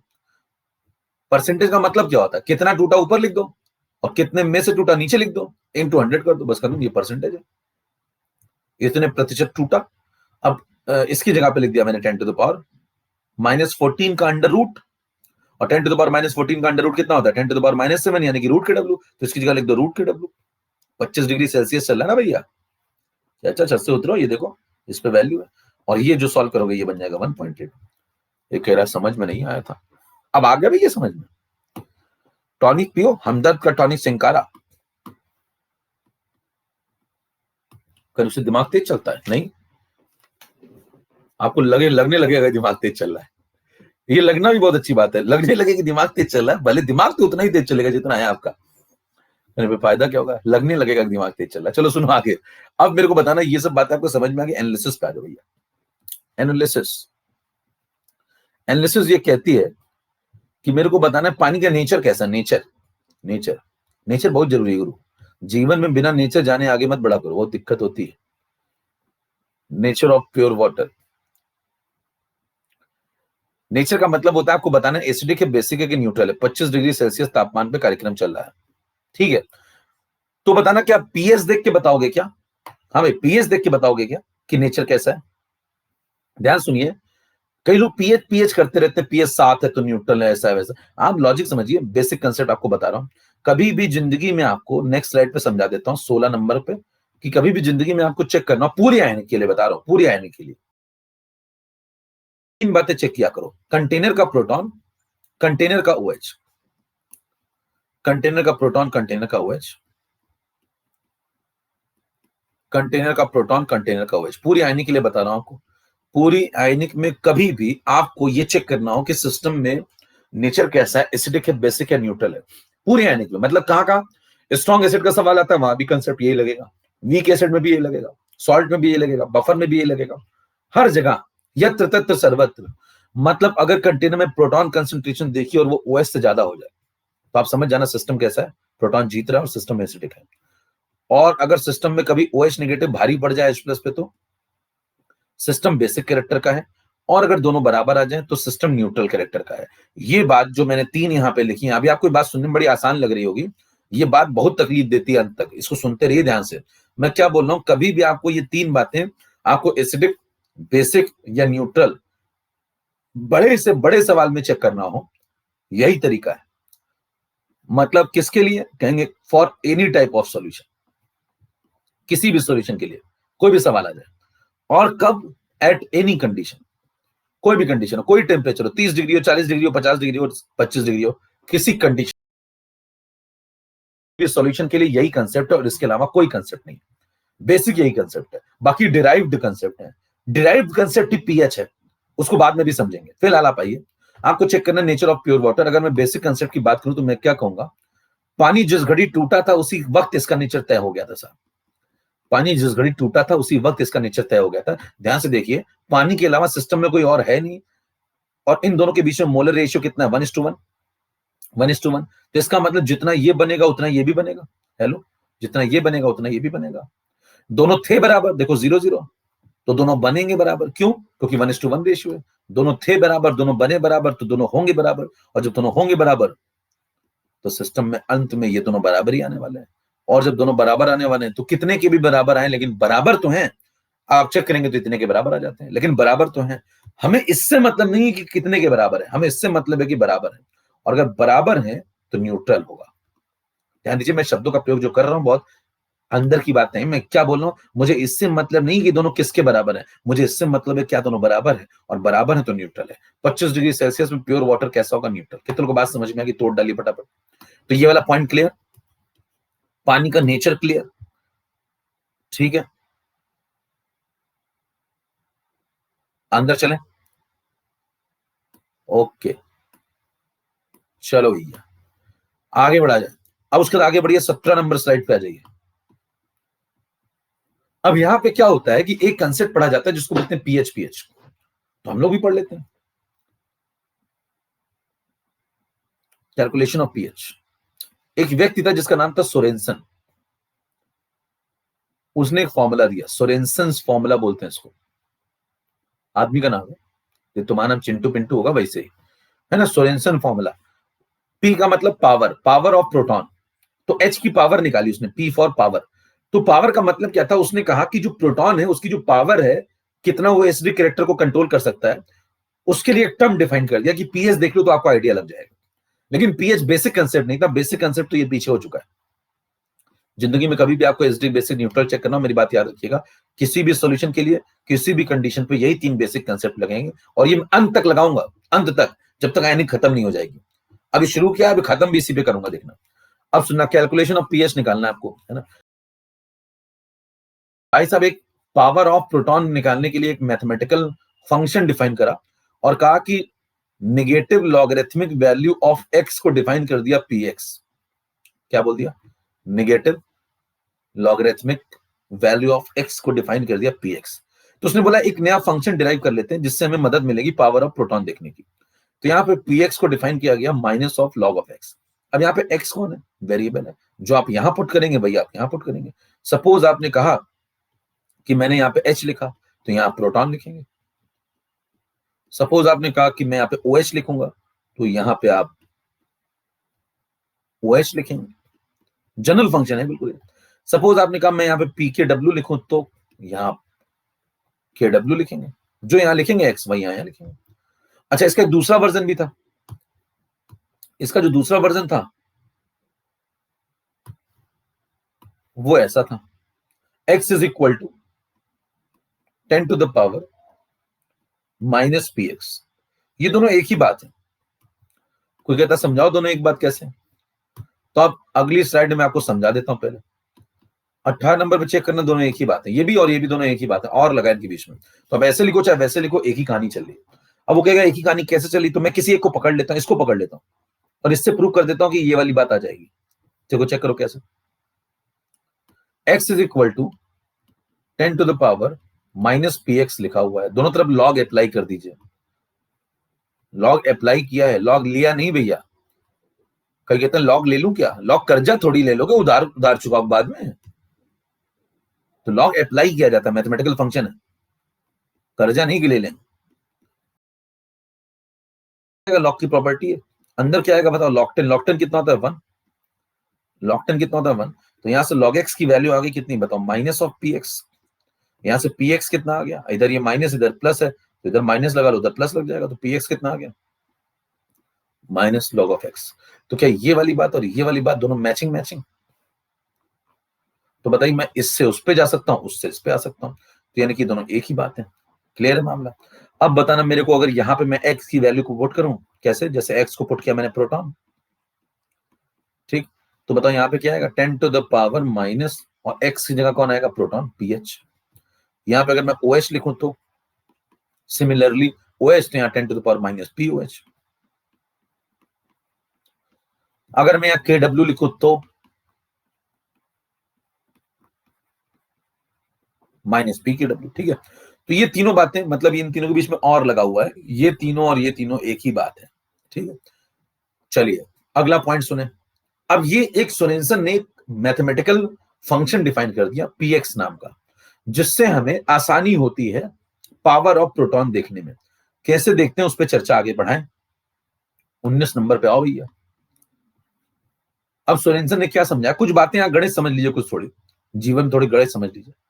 देखिए यहां पे अगर आप इसको अप्लाई करेंगे तो इस स्लाइड में 17 नंबर स्लाइड में जितनी बातें लिखी हैं, देखो जितनी बातें 17 नंबर स्लाइड में, बताना ये बातें क्या सिर्फ पानी के लिए एप्लीकेबल है या फिर दुनिया के हर सॉल्यूशन के लिए एप्लीकेबल है। ये जो बातें लिखी हैं ये 17 नंबर स्लाइड में, बताइए जल्दी से टाइप करिए।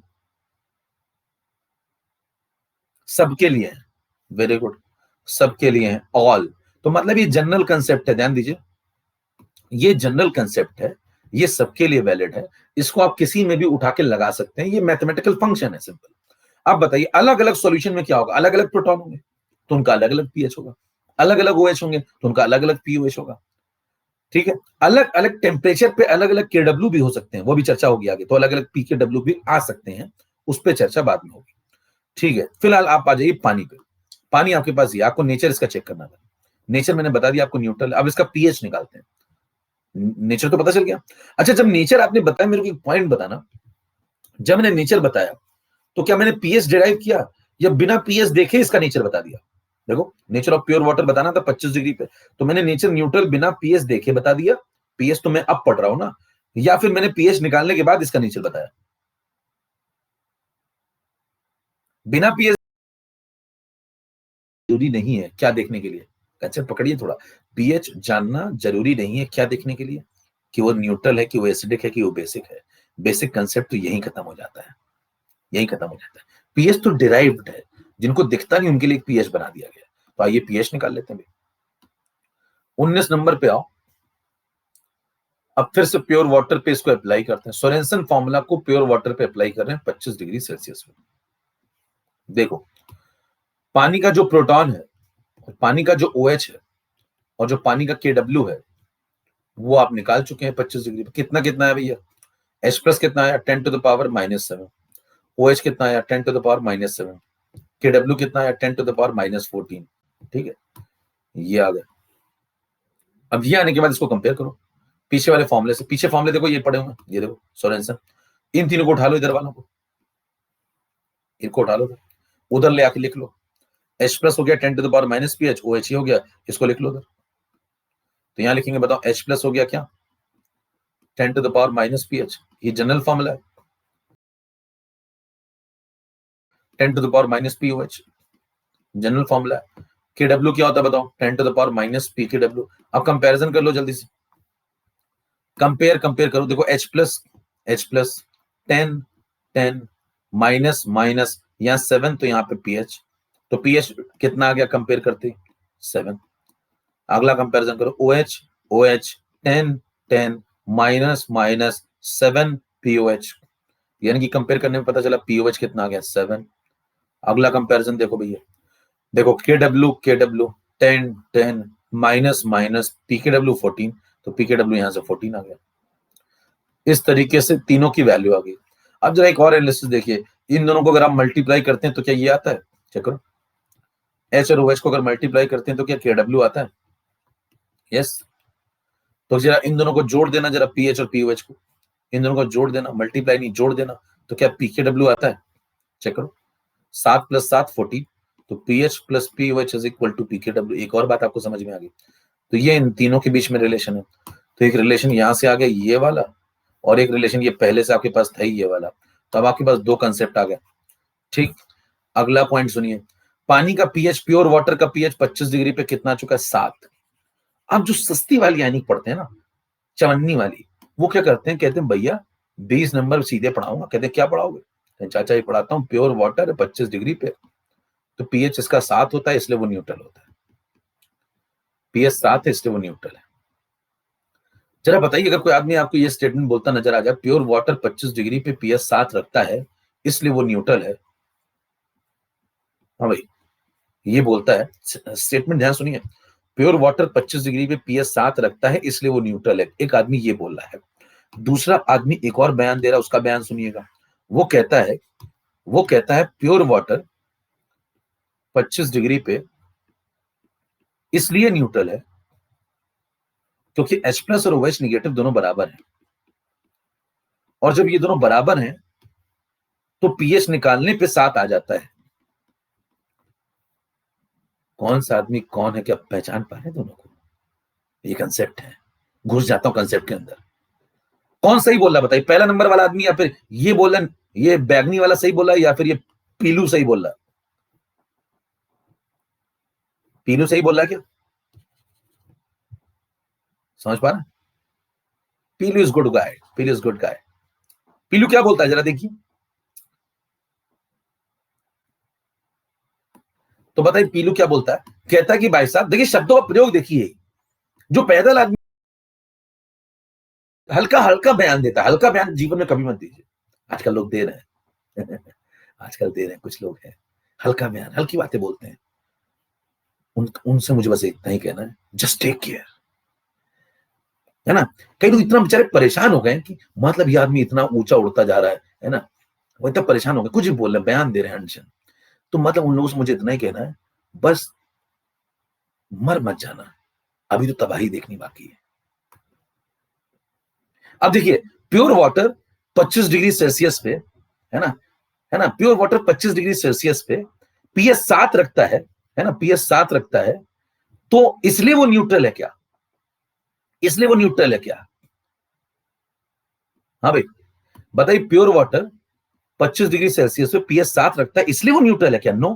प्योर वाटर 25 डिग्री सेल्सियस पे न्यूट्रल इसलिए क्योंकि H+ और OH नेगेटिव बराबर है, H+ और OH नेगेटिव बराबर है, और पीएच 7 आ जाता है, पीएच 7 है, तो पीएच एक ऐसा लॉजिक नहीं है जिससे आप हर बार डिराइव कर सकें कि वो न्यूट्रल रहेगा।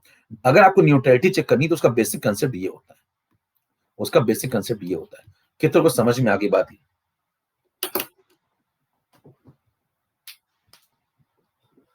और थोड़ा 10 सेकंड रिलैक्स करिए, लाइफ में रिलैक्स करना बहुत जरूरी है।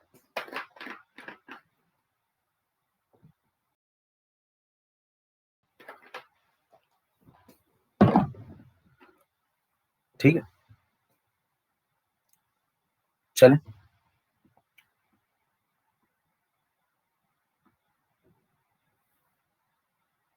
चलो भैया, पानी पीते रहो गुरु, ठंडा ठंडा रहता है गुरु, कर कितना पानी पीते, पानी पीते रहो, पानी पानी बहुत जरूरी है, ठंडा ठंडा रहता है। अब देखो 20 नंबर पे हो गया, अब यहां तक पहुंच गया, तो पानी का आपने सब कुछ खोल डाला, मतलब कंसेप्ट, पानी का पूरा कंसेप्ट खोल डाला। देखो यहां से शुरू किया था मैंने पानी को, मैंने पानी को यहां से समझना शुरू किया था, ये देखो यहां से, और देखिए पानी को चलाते चलाते चलाते पूरा पानी समझ लिया मैंने। कॉन्सेप्ट ऑफ प्योर वाटर शुरू हुआ था 5 नंबर स्लाइड से, 6 number, 7 number, 8 number, 9 number, 10 number, जो कुछ पानी के अंदर सवाल बन सकते थे सब निपटा दिया आपने, देख लीजिए। नेचर पानी का पीएच 25 डिग्री पे सब देख डाला, ठीक है, इतना क्लियर। आगे बढ़ जाइए।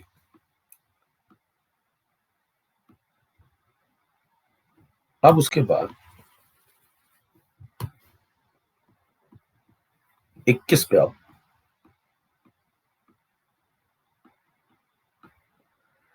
अब 21 नंबर देखो ध्यान से क्या करना है। प्योर वाटर की कहानी चल रही है। 25 डिग्री सेल्सियस पे वो न्यूट्रल कैरेक्टर रखता है, पीएच 7 आ गया है इत्तेफाक से। ये कंसेप्ट नहीं है कि इससे आप चेक करें कि वो न्यूट्रल है कि एसिडिक है कि बेसिक है। कंसेप्ट तो ये है जो मैंने पहले आपको ये बता दिया, तो यही चेक हो जाता है कि वो न्यूट्रल है, एसिडिक है, बेसिक है। अब अगला कार्यक्रम ये करते हैं। अब मेरे हाथ लग गया। अभी तक मैंने आपसे क्या कहा था, बर्नर इनऑर्गेनिक वालों के पास है। अब मैं थोड़ी देर के लिए बर्नर ले आया उनसे, कहता भैया बर्नर देना। कह रहे क्या करोगे? कह रहे टेम्परेचर बढ़ाऊंगा। कह रहे किसका? कह रहे प्योर वाटर का जो 25 डिग्री है उसको थोड़ा सा आगे ले जाऊंगा। ठीक है, ले जाओ। अब बताइए, जब आप टेम्परेचर चेंज करेंगे तो ये जो रिएक्शन चल रही थी इसमें इक्विलिब्रियम सेट हो गया था, सब बढ़िया चला। और जब इक्विलिब्रियम सेट हो चुका था, सब बढ़िया चल रहा था T1 तापमान पे, तो इस तापमान को बदल के T2 कर दो। जब T1 से इसको T2 पे ले जाएंगे, मतलब हीट कर दो, मतलब बर्नर ला के लगा दो यहाँ। जब बर्नर लगाएंगे, हीट प्रोवाइड करेंगे, टेम्परेचर को बढ़ा देंगे। तो मान लीजिए आपसे कहता है कि T2 की वैल्यू मैंने T1 से बड़ी कर दी, ठीक है। T1 से टेम्परेचर बढ़ा करके मैंने T2 कर दिया। T2 किसी का नाम तो नहीं है। अब देखो T2 बड़ा है। अब अगर T2 बड़ा है तो आपको बताना है कि KW2 और KW1 में कौन बड़ा होगा। लॉजिक क्या है कि जब टेम्परेचर T1 था तो पानी का KW1 था, और जब टेम्परेचर T2 हो गया तो पानी का KW बदल के KW2 हो गया। ठीक है, तो पानी का KW बदल गया जब मैंने क्या बदला, टेम्परेचर। तो आपको बताना है अगर T2 T1 से बड़ा है तो KW1 और KW2 में कौन बड़ा होगा, ये सवाल है। क्वेश्चन समझ में आ गया सबको भैया, क्या क्वेश्चन पूछा गया? ठीक है, ओके ओके ओके, चलिए चलिए चलिए, ठीक। आप सुनो ध्यान से, इसके लॉजिक मैं आपको बता रहा हूं, दो तरीकों से मैं समझा रहा हूं, सुन लीजिए। आपने जब केमिकल इक्विलिब्रियम पढ़ा था तो वहां पे एक वॉन्टॉफ इक्वेशन पढ़ी थी, याद है? वॉन्टॉफ इक्वेशन 22 नंबर स्लाइड पे आ जाओ। वॉन्टॉफ इक्वेशन क्या पढ़ी थी आपने?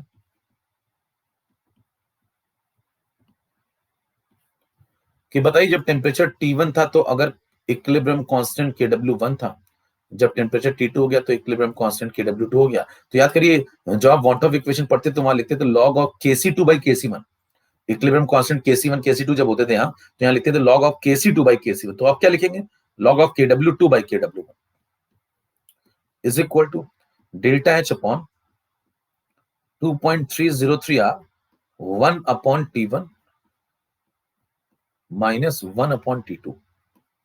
ठीक है, अब उसके बाद आपसे कहता है कि बताओ जब मैं टेम्परेचर को बदल के T1 से बदल के T2 करता हूं, बढ़ा देता हूं, तो KW का क्या हो जाएगा? ध्यान सुनिए जरा।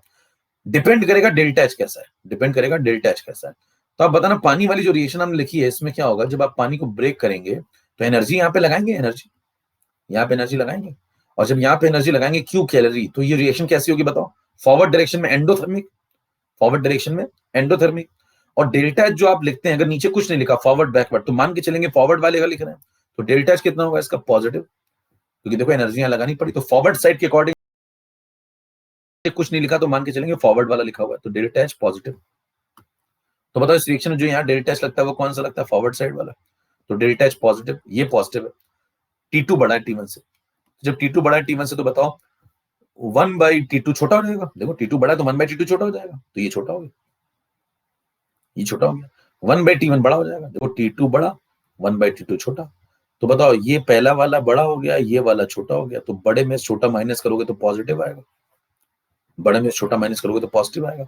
डेल्टा H कैसा है? पॉजिटिव। R कैसा है? पॉजिटिव, तो ये भी पॉजिटिव है। तो बताइए ये साइड में क्या दोनों लोग पॉजिटिव है? दोनों लोग पॉजिटिव है, बराबर। अब बताइए राइट हैंड साइड पॉजिटिव तो क्या लेफ्ट हैंड साइड भी पॉजिटिव होगी? यस। और लेफ्ट हैंड साइड भी जब पॉजिटिव होगी तो log of KW2 by KW1 भी पॉजिटिव होगा। और जब ये पॉजिटिव होगा तो बताना, किसी के ऊपर आपने लॉग अप्लाई किया और वो पॉजिटिव आ गया, तो जिसके ऊपर आपने लॉग अप्लाई किया वो चीज क्या 1 से बड़ी होगी? हाँ भाई, ये बात पहले पढ़ चुके हैं, नहीं सुना है तो आप सुन लीजिए। लॉग 2 जो होता है वो प्लस 0.3 होता है, पॉजिटिव होता है। लॉग 1 होता है वो 0 है। लॉग 0.1 ले लो यहीं पे तो नेगेटिव में आ जाएगा। तो मतलब अगर किसी चीज के ऊपर लॉग लेने से वो पॉजिटिव आ रही है, किसी चीज के ऊपर लॉग लेने से वो पॉजिटिव आ रही है, तो इसका मतलब वो चीज जिसके ऊपर आपने लॉग अप्लाई किया है वो 1 से बड़ी होगी। तो बताओ KW2 by KW1 कैसा होगा? 1 से बड़ा, तभी तो लॉग पॉजिटिव आया। तो यहां से प्रूव हो गया KW2 by KW1 1 से बड़ा होगा। और अगर ये 1 से बड़ा होगा तो बताइए KW2 KW1 से बड़ा होगा। इसका मतलब कुछ प्रूव हो गया क्या? यही तो प्रूव करना था कि दोनों में कौन बड़ा होगा। प्रूव हो गया। देखो यहाँ क्वेश्चन मार्क हटा दो यहाँ से, तो KW2 बड़ा होगा। ये तो एक तरीका हो गया। मेथड नंबर 1, या हमने कौन सी इक्वेशन यूज करी? वांट ऑफ इक्वेशन, और सॉल्व कर दिया। इतना क्लियर सभी को?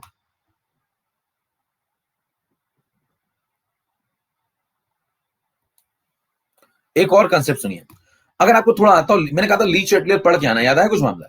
मैंने बोला था आपसे ली चैटलियर पढ़ के आना, थोड़ा सा लास्ट के लेक्चर देख के आना। तो अगर आप इसको ली चैटलियर से कनेक्ट करें तो क्या कनेक्ट कर सकते हैं? यस, है ना? देखो समझना जरा ध्यान से, कंसेप्ट समझना। मान लो आपको बर्नर हाथ लग गया है, बर्नर हाथ लग गया तो आपने बर्नर सप्लाई करके, हीट सप्लाई करके यहाँ पे ये क्यू को बढ़ा दिया। इक्विलिब्रियम आ चुका था, इक्विलिब्रियम आ चुका था। आपको बर्नर हाथ लग गया, आपने हीट सप्लाई कर दी, और हीट सप्लाई करके टेम्परेचर को बदल दिया। अब गाड़ी है जो KW को बदल सकता है। क्यों? क्यों? क्योंकि इक्विलिब्रियम कांस्टेंट डिपेंड करता है टेम्परेचर पे। याद है कुछ मामला?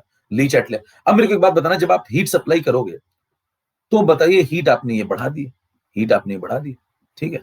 और जब आपने हीट बढ़ा दी तो रिएक्शन कहां जाएगी? इक्विलिब्रियम था, हीट आपने सप्लाई कर दी।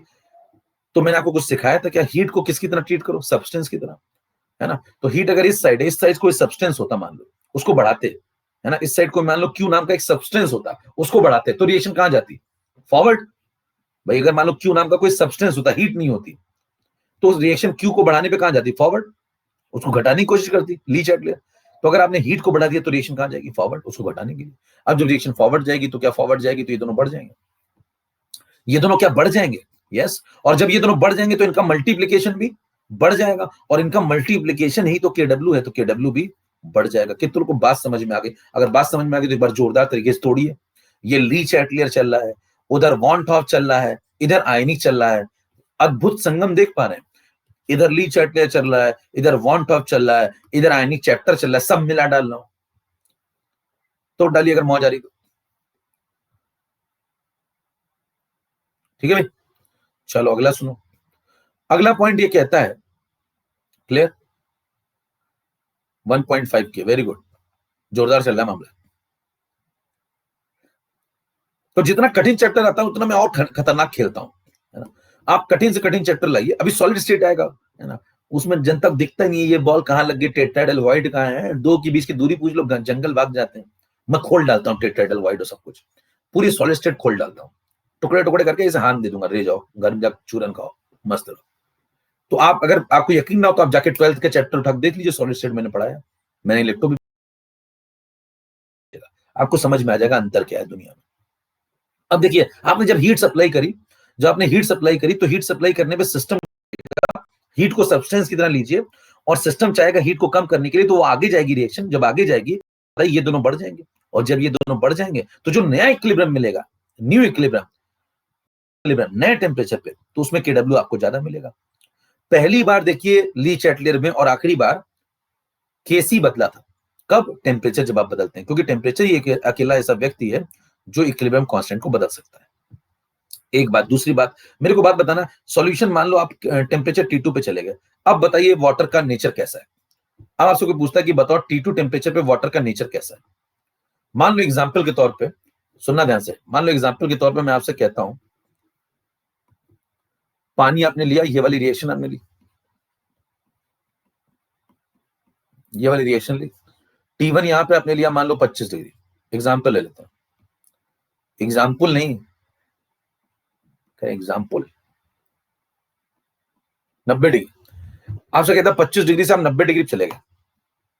सुनना ध्यान से क्या चल रहा हो। 25 डिग्री जब आप 90 डिग्री में जाएंगे, तो बताइए जो पानी की इक्वेशन है टूटने की, ये जो ऊपर लिखी है, ये बदल जाएगी क्या? नहीं, ये तो यही रहेगी ना भैया। अच्छा, आपने हीट सप्लाई करके टेम्परेचर वगैरह बदल दिया तो रिएक्शन फॉरवर्ड चली गई होगी, है ना? अब फॉरवर्ड जब चली गई होगी रिएक्शन, तो रिएक्शन में देखो यहाँ पे एंडोथर्मिक साइड है, जब आप टेम्परेचर को बदलेंगे यहाँ से यहाँ ले जाएंगे, तो रिएक्शन चली जाएगी फॉरवर्ड, फॉरवर्ड चली जाएगी तो ये दोनों बढ़ जाएंगे। अच्छा, ये दोनों बढ़ गए, चलो ठीक है, ये भी समझ में आ गई बात। KW2 KW1 से बड़ा आएगा। तो यहाँ KW1 था 10 to the power -14, तो यहाँ अगर आप KW2 निकालेंगे तो वो आता है अप्रॉक्स 10 to the power -12। अब आपके मन में सवाल अगर उठ रहा है कि ये कहां से आ गया, कह रहे ये तो ठीक है मैंने पीछे निकाला हुआ है, ये कहां से आ गया, ये कहां से आ गया, तो आप कहेंगे ये आया वांट ऑफ इक्वेशन से। वांट ऑफ इक्वेशन में क्या करो, T1 लगाओ 25 डिग्री वाला, 25 प्लस, है ना, T1 लगाओ 25 डिग्री वाला, 25 प्लस 273, है ना, T2 लगाओ 90 डिग्री प्लस 273, ठीक है, T1 T2 लगाओ, डेल्टा एच लगाओ इस रिएक्शन का, इस रिएक्शन का, उसके लिए थर्मो पढ़नी पड़ेगी थोड़ी सी, फिर आर लगाओ उसी यूनिट में जिसमें डेल्टा एच लगाओगे, इसको सॉल्व करो, सॉल्व करोगे राइट हैंड साइड सॉल्व हो जाएगी, फिर लेफ्ट आ जाएगी, लेफ्ट जब आ जाएगी तो एंटी लॉग अप्लाई करो, तो KW2 बाई KW1 आ जाएगा, KW1 आपको दिया हुआ है तो KW2 आप निकाल लेंगे, और निकालने के बाद वो इतना आता है, मतलब निकालिए, और या फिर जो मैं कह रहा हूँ उसको मान लीजिए, कैलकुलेशन ठीक है, तो मेरे ख्याल से आपने मान लिया होगा कि ठीक है, तरीका समझ में आ गया, उतना आपको जाना भी नहीं फालतू काम हो, ठीक है, तरीका समझ में आ गया कैसे निकाला गया, ये आ गया। अब मेरे को एक बात बताना, अगर आपसे कहता है यहाँ KW1 इतना, यहाँ KW2 इतना है, तो क्या KW बड़ा क्या घटा, देखो KW बड़ा या घटा, बड़ा, देखो ये बड़ा है, टेम्परेचर बढ़ा या घटा, टेम्परेचर भी बढ़ा, तो बताइए जब टेम्परेचर को आप बढ़ाते हैं, जब टेम्परेचर को आप बढ़ाते हैं तो KW की वैल्यू बढ़ जाती है, जब टेम्परेचर को आप बढ़ाते हैं तो KW की वैल्यू बढ़ जाती है, तो इसका मतलब ये हुआ बात तो सही बैठ रही है, ठीक, आगे बढ़े थोड़ा।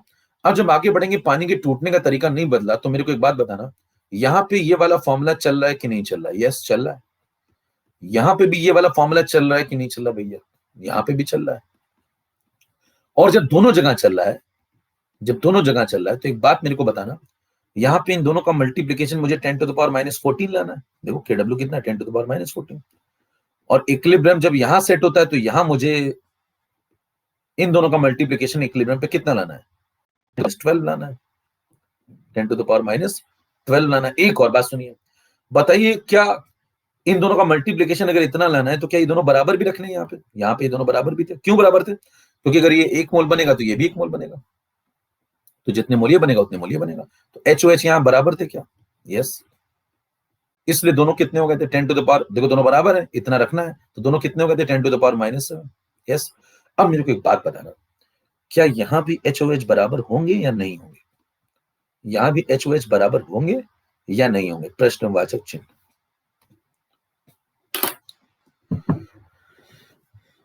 यस, बताओ बराबर होंगे क्या, अच्छा कैसे पता चला बराबर होंगे, हाँ कैसे पता चला बराबर होंगे, जरा सुनना, मेरी दो बातें सुनना फिर बताना मौज आई तो, आपसे कहता कैसे होगा बराबर होंगे, तो आप उसको कहना ये दोनों पहले कितने कितने थे, जब एकदम शुरू में था, रिएक्शन स्टार्ट ही नहीं हुई थी,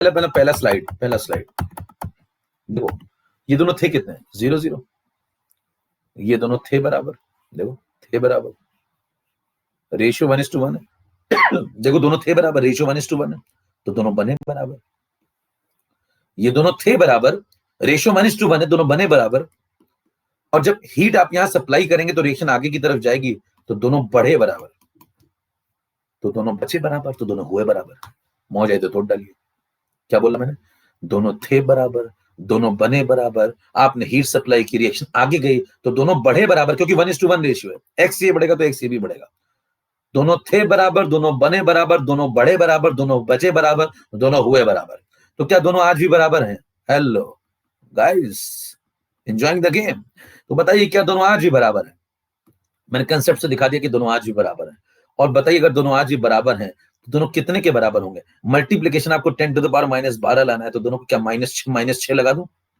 यस, -6 लगा दूं, बराबर रखना है ना, और इतना रखना है मल्टीप्लीकेशन। अब मेरे को एक बात बताना, अगर ये बात आपको समझ में आ गई, तो क्या न्यूट्रलिटी आज भी, ये तो न्यूट्रल था भैया, ये तो न्यूट्रल था, ये कैसा है, क्या ये न्यूट्रल नहीं है, क्या ये न्यूट्रल नहीं है, ये भी न्यूट्रल है, बताइए न्यूट्रलिटी कहां से चेक हो रही है, अभी तो पीएच आया नहीं मार्केट में, देखो न्यूट्रलिटी कहां से चेक हो रही है बताना, HOH दोनों बराबर है, कितने के बराबर है मेरे को मतलब नहीं है, बराबर है इससे फर्क पड़ता है, कितने के बराबर हैं मुझे मतलब नहीं है, बराबर है इसलिए न्यूट्रल है, कंसेप्ट देख पा रहे हैं आप कहां घुसा पड़ा, फिर आपसे कहता है साहब इसका जरा पीएच निकालना, इसका जरा पीएच निकालोगे तो कितना लिखोगे 7, है ना, इसका पीओएच निकालोगे कितना आएगा 7, इसका पीकेडब्ल्यू निकालोगे तो आएगा 14, निकाल चुके हैं पहले। जरा इसका पीएच बताना, इसका पीएच बताना कितना था। यहां देखो H प्लस की वैल्यू आ गई, तो पीएच कितना 6, और OH की वैल्यू अगर आ गई, OH की वैल्यू अगर इतनी है तो पीओएच कितना हो गया, वो भी 6। और बताना पीकेडब्ल्यू कितना है, 12। एक बात बताइए जरा मेरे को इंपॉर्टेंट, क्या पीएच चेंज हो गया, क्या पीएच अब 6 है, क्या पीएच 7 से छोटा है। आपने पढ़ा होगा 7 से छोटा होने पे सिस्टम एसिडिक हो जाता है, तो क्या एसिडिक हो गया है। हाँ भैया, 7 से छोटा होने पे आपने पढ़ा कि सिस्टम एसिडिक, पढ़ा है ना जीवन में, 7 से छोटा तो एसिडिक, एसिडिक चिल्लाते रहते हैं, तो क्या ये एसिडिक है, नो ये न्यूट्रल है। अब ध्यान सुनिएगा, अब ये न्यूट्रल क्यों है, यही तो कंसेप्ट है। मैंने क्या बोला, मैंने क्या बोला कि पानी जो प्योर वाटर था, पानी जो प्योर वाटर था वो 25 डिग्री सेल्सियस पे, ध्यान सुनना जरा, वो 25 डिग्री सेल्सियस पे, 25 डिग्री सेल्सियस पे न्यूट्रल था, क्योंकि HOH बराबर थे। वही पानी प्योर वाटर 90 डिग्री सेल्सियस पे, 90 डिग्री सेल्सियस पे भी न्यूट्रल होगा, क्योंकि HOH बराबर है। पीएच 6 हो जाने से वो एसिडिक थोड़ी हो जाएगा, यानी कि पीएच क्राइटेरिया नहीं है न्यूट्रलिटी चेक करने का या एसिडिक बेसिक कैरेक्टर चेक करने का। क्राइटेरिया तो ये है, और ये क्राइटेरिया तो मैंने क्या बोला, कभी भी जिंदगी में आपको कोई भी सवाल लगाना हो, कोई भी सवाल लगाना हो, any solution at any condition, concept तो यही है। पीएच तो डिराइव्ड कंसेप्ट है। बात समझ में आ गई तो तोड़ डालिए, क्लियर बात। तो आपको इससे लगाना होता है सवाल, पीएच तो डिराइव्ड कंसेप्ट है ना, पीएच 6 हो जाने से एसिडिक थोड़ी हो जाएगा भैया, ये तो रहेगा न्यूट्रल ना, क्योंकि ये बराबर है। और कितने के बराबर उससे भी मतलब नहीं, बराबर है तो न्यूट्रल है, ये बराबर है तो न्यूट्रल है। यस, ठीक है। तो बताइए इन दोनों को जोड़ दो, देखो इन दोनों को जोड़ो, इसके बराबर आ रहा है, तो पीएच और पीओएच का समेशन किसके बराबर आ रहा है, पीकेडब्ल्यू के। अच्छा इन दोनों को जोड़ो, पीएच और पीओएच का समेशन यहां भी कितना आ रहा है, पीकेडब्ल्यू के। अब मेरे को एक बात बताना, टेम्परेचर जब मैं चेंज करता हूं, जब मैं टेम्परेचर चेंज करता हूं तो क्या क्या बदलता है, जरा सुनिएगा ध्यान से। जब मैंने टेम्परेचर बदला तो क्या क्या बदला, देखो प्योर वाटर, अभी मैंने पानी में कुछ भी नहीं मिलाया, आज के लेक्चर में पानी में मैंने कुछ नहीं मिलाया, अगले लेक्चर में मिलाऊंगा HCl NaOH, तो कहानी और आगे बढ़ेगी। बताइए पानी आज प्योर रहा, टेम्परेचर बदला, जब आप 25 डिग्री पे थे टेम्परेचर चेंज हुआ, यस। केडब्ल्यू चेंज हुआ क्या, केडब्ल्यू चेंज हुआ क्या, यस। देखो केडब्ल्यू बदला, केडब्ल्यू बदला। बताइए क्या केडब्ल्यू बदलने के बाद H प्लस बदला क्या, यस। देखो H प्लस बदल गया, 10⁻⁻⁶ हो गया। OH बदला क्या, यस OH बदल गया। पीएच बदला क्या, यस पीएच भी बदल गया। पीओएच बदला, यस वो भी बदल गया। पीकेडब्ल्यू बदला, वो भी बदल गया। क्या नहीं बदला, आओ समझे। ये 22 था, ये भैया 23 था, 23 23 23 23 23, 23 नंबर स्लाइड तक आप पहुंच गए। 24 नंबर स्लाइड में अगर आपको कहे कि बताओ भैया 25 डिग्री पे प्योर वाटर लेता हूं और 90 डिग्री पे प्योर वाटर लेता हूं, और आपसे कहता हूं, इन दोनों में जरा कंपैरिजन करो, तो आपसे कहेगा H प्लस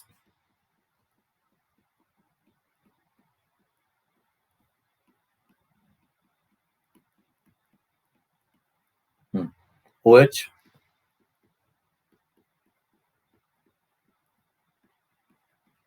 कंक्लूजन निकाल देते हैं, पीएच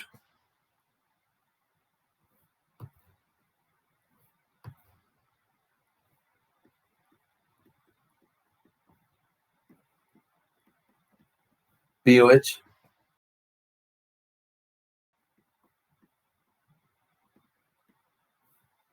केडब्ल्यू पीकेडब्ल्यू।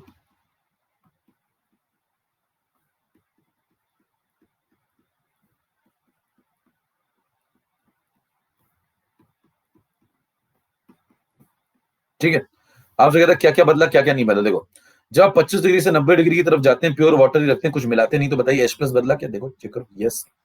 OH बदला, यस। पीएच बदला, यस। पीओएच बदला, यस। केडब्ल्यू बदला, यस। पीकेडब्ल्यू बदला, यस। सब बदल गए, लेकिन ध्यान दीजिए कुछ बातें जो है नहीं बदली। जो बातें नहीं बदली मैं ब्लॉक में लिख देता हूं।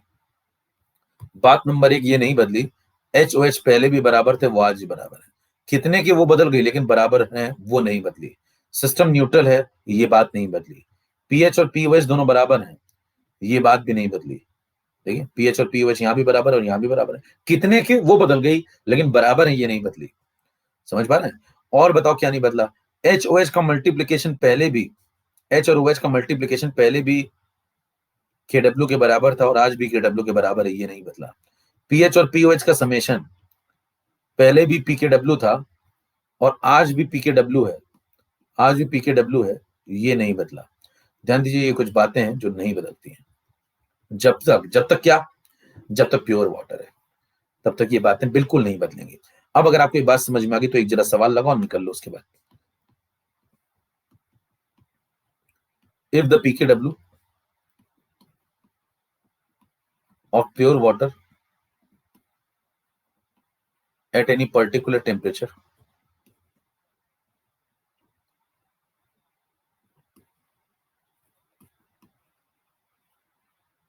T Kelvin is 13.5, तो आपको बताना क्या क्या है।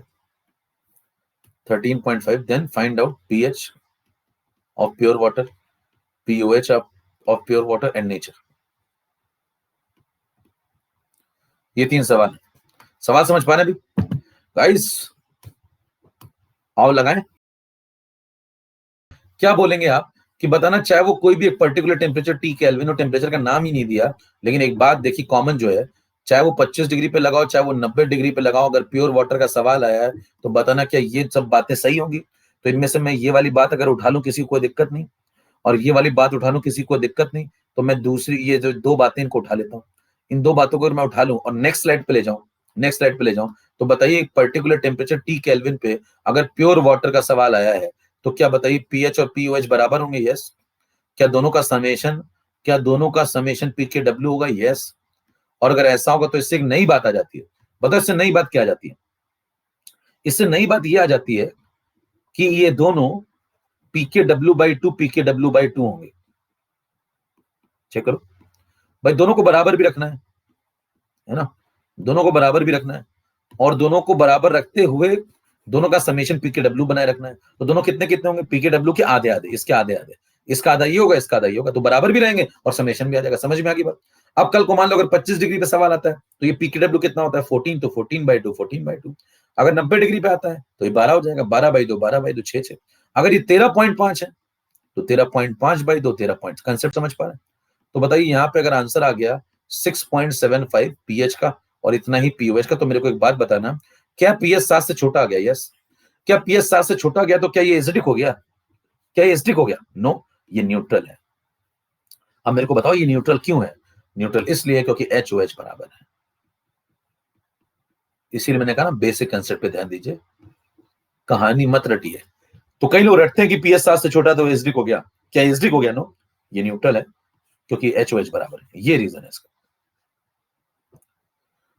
ठीक, और ये तब तक न्यूट्रल रहेगा जब तक HOH बराबर रहेंगे। अब मैं इसकी न्यूट्रलिटी अगली क्लास में ब्रेक करूंगा। अगली क्लास में मैं क्या करूंगा, इस प्योर वाटर को प्योर नहीं रहने दूंगा।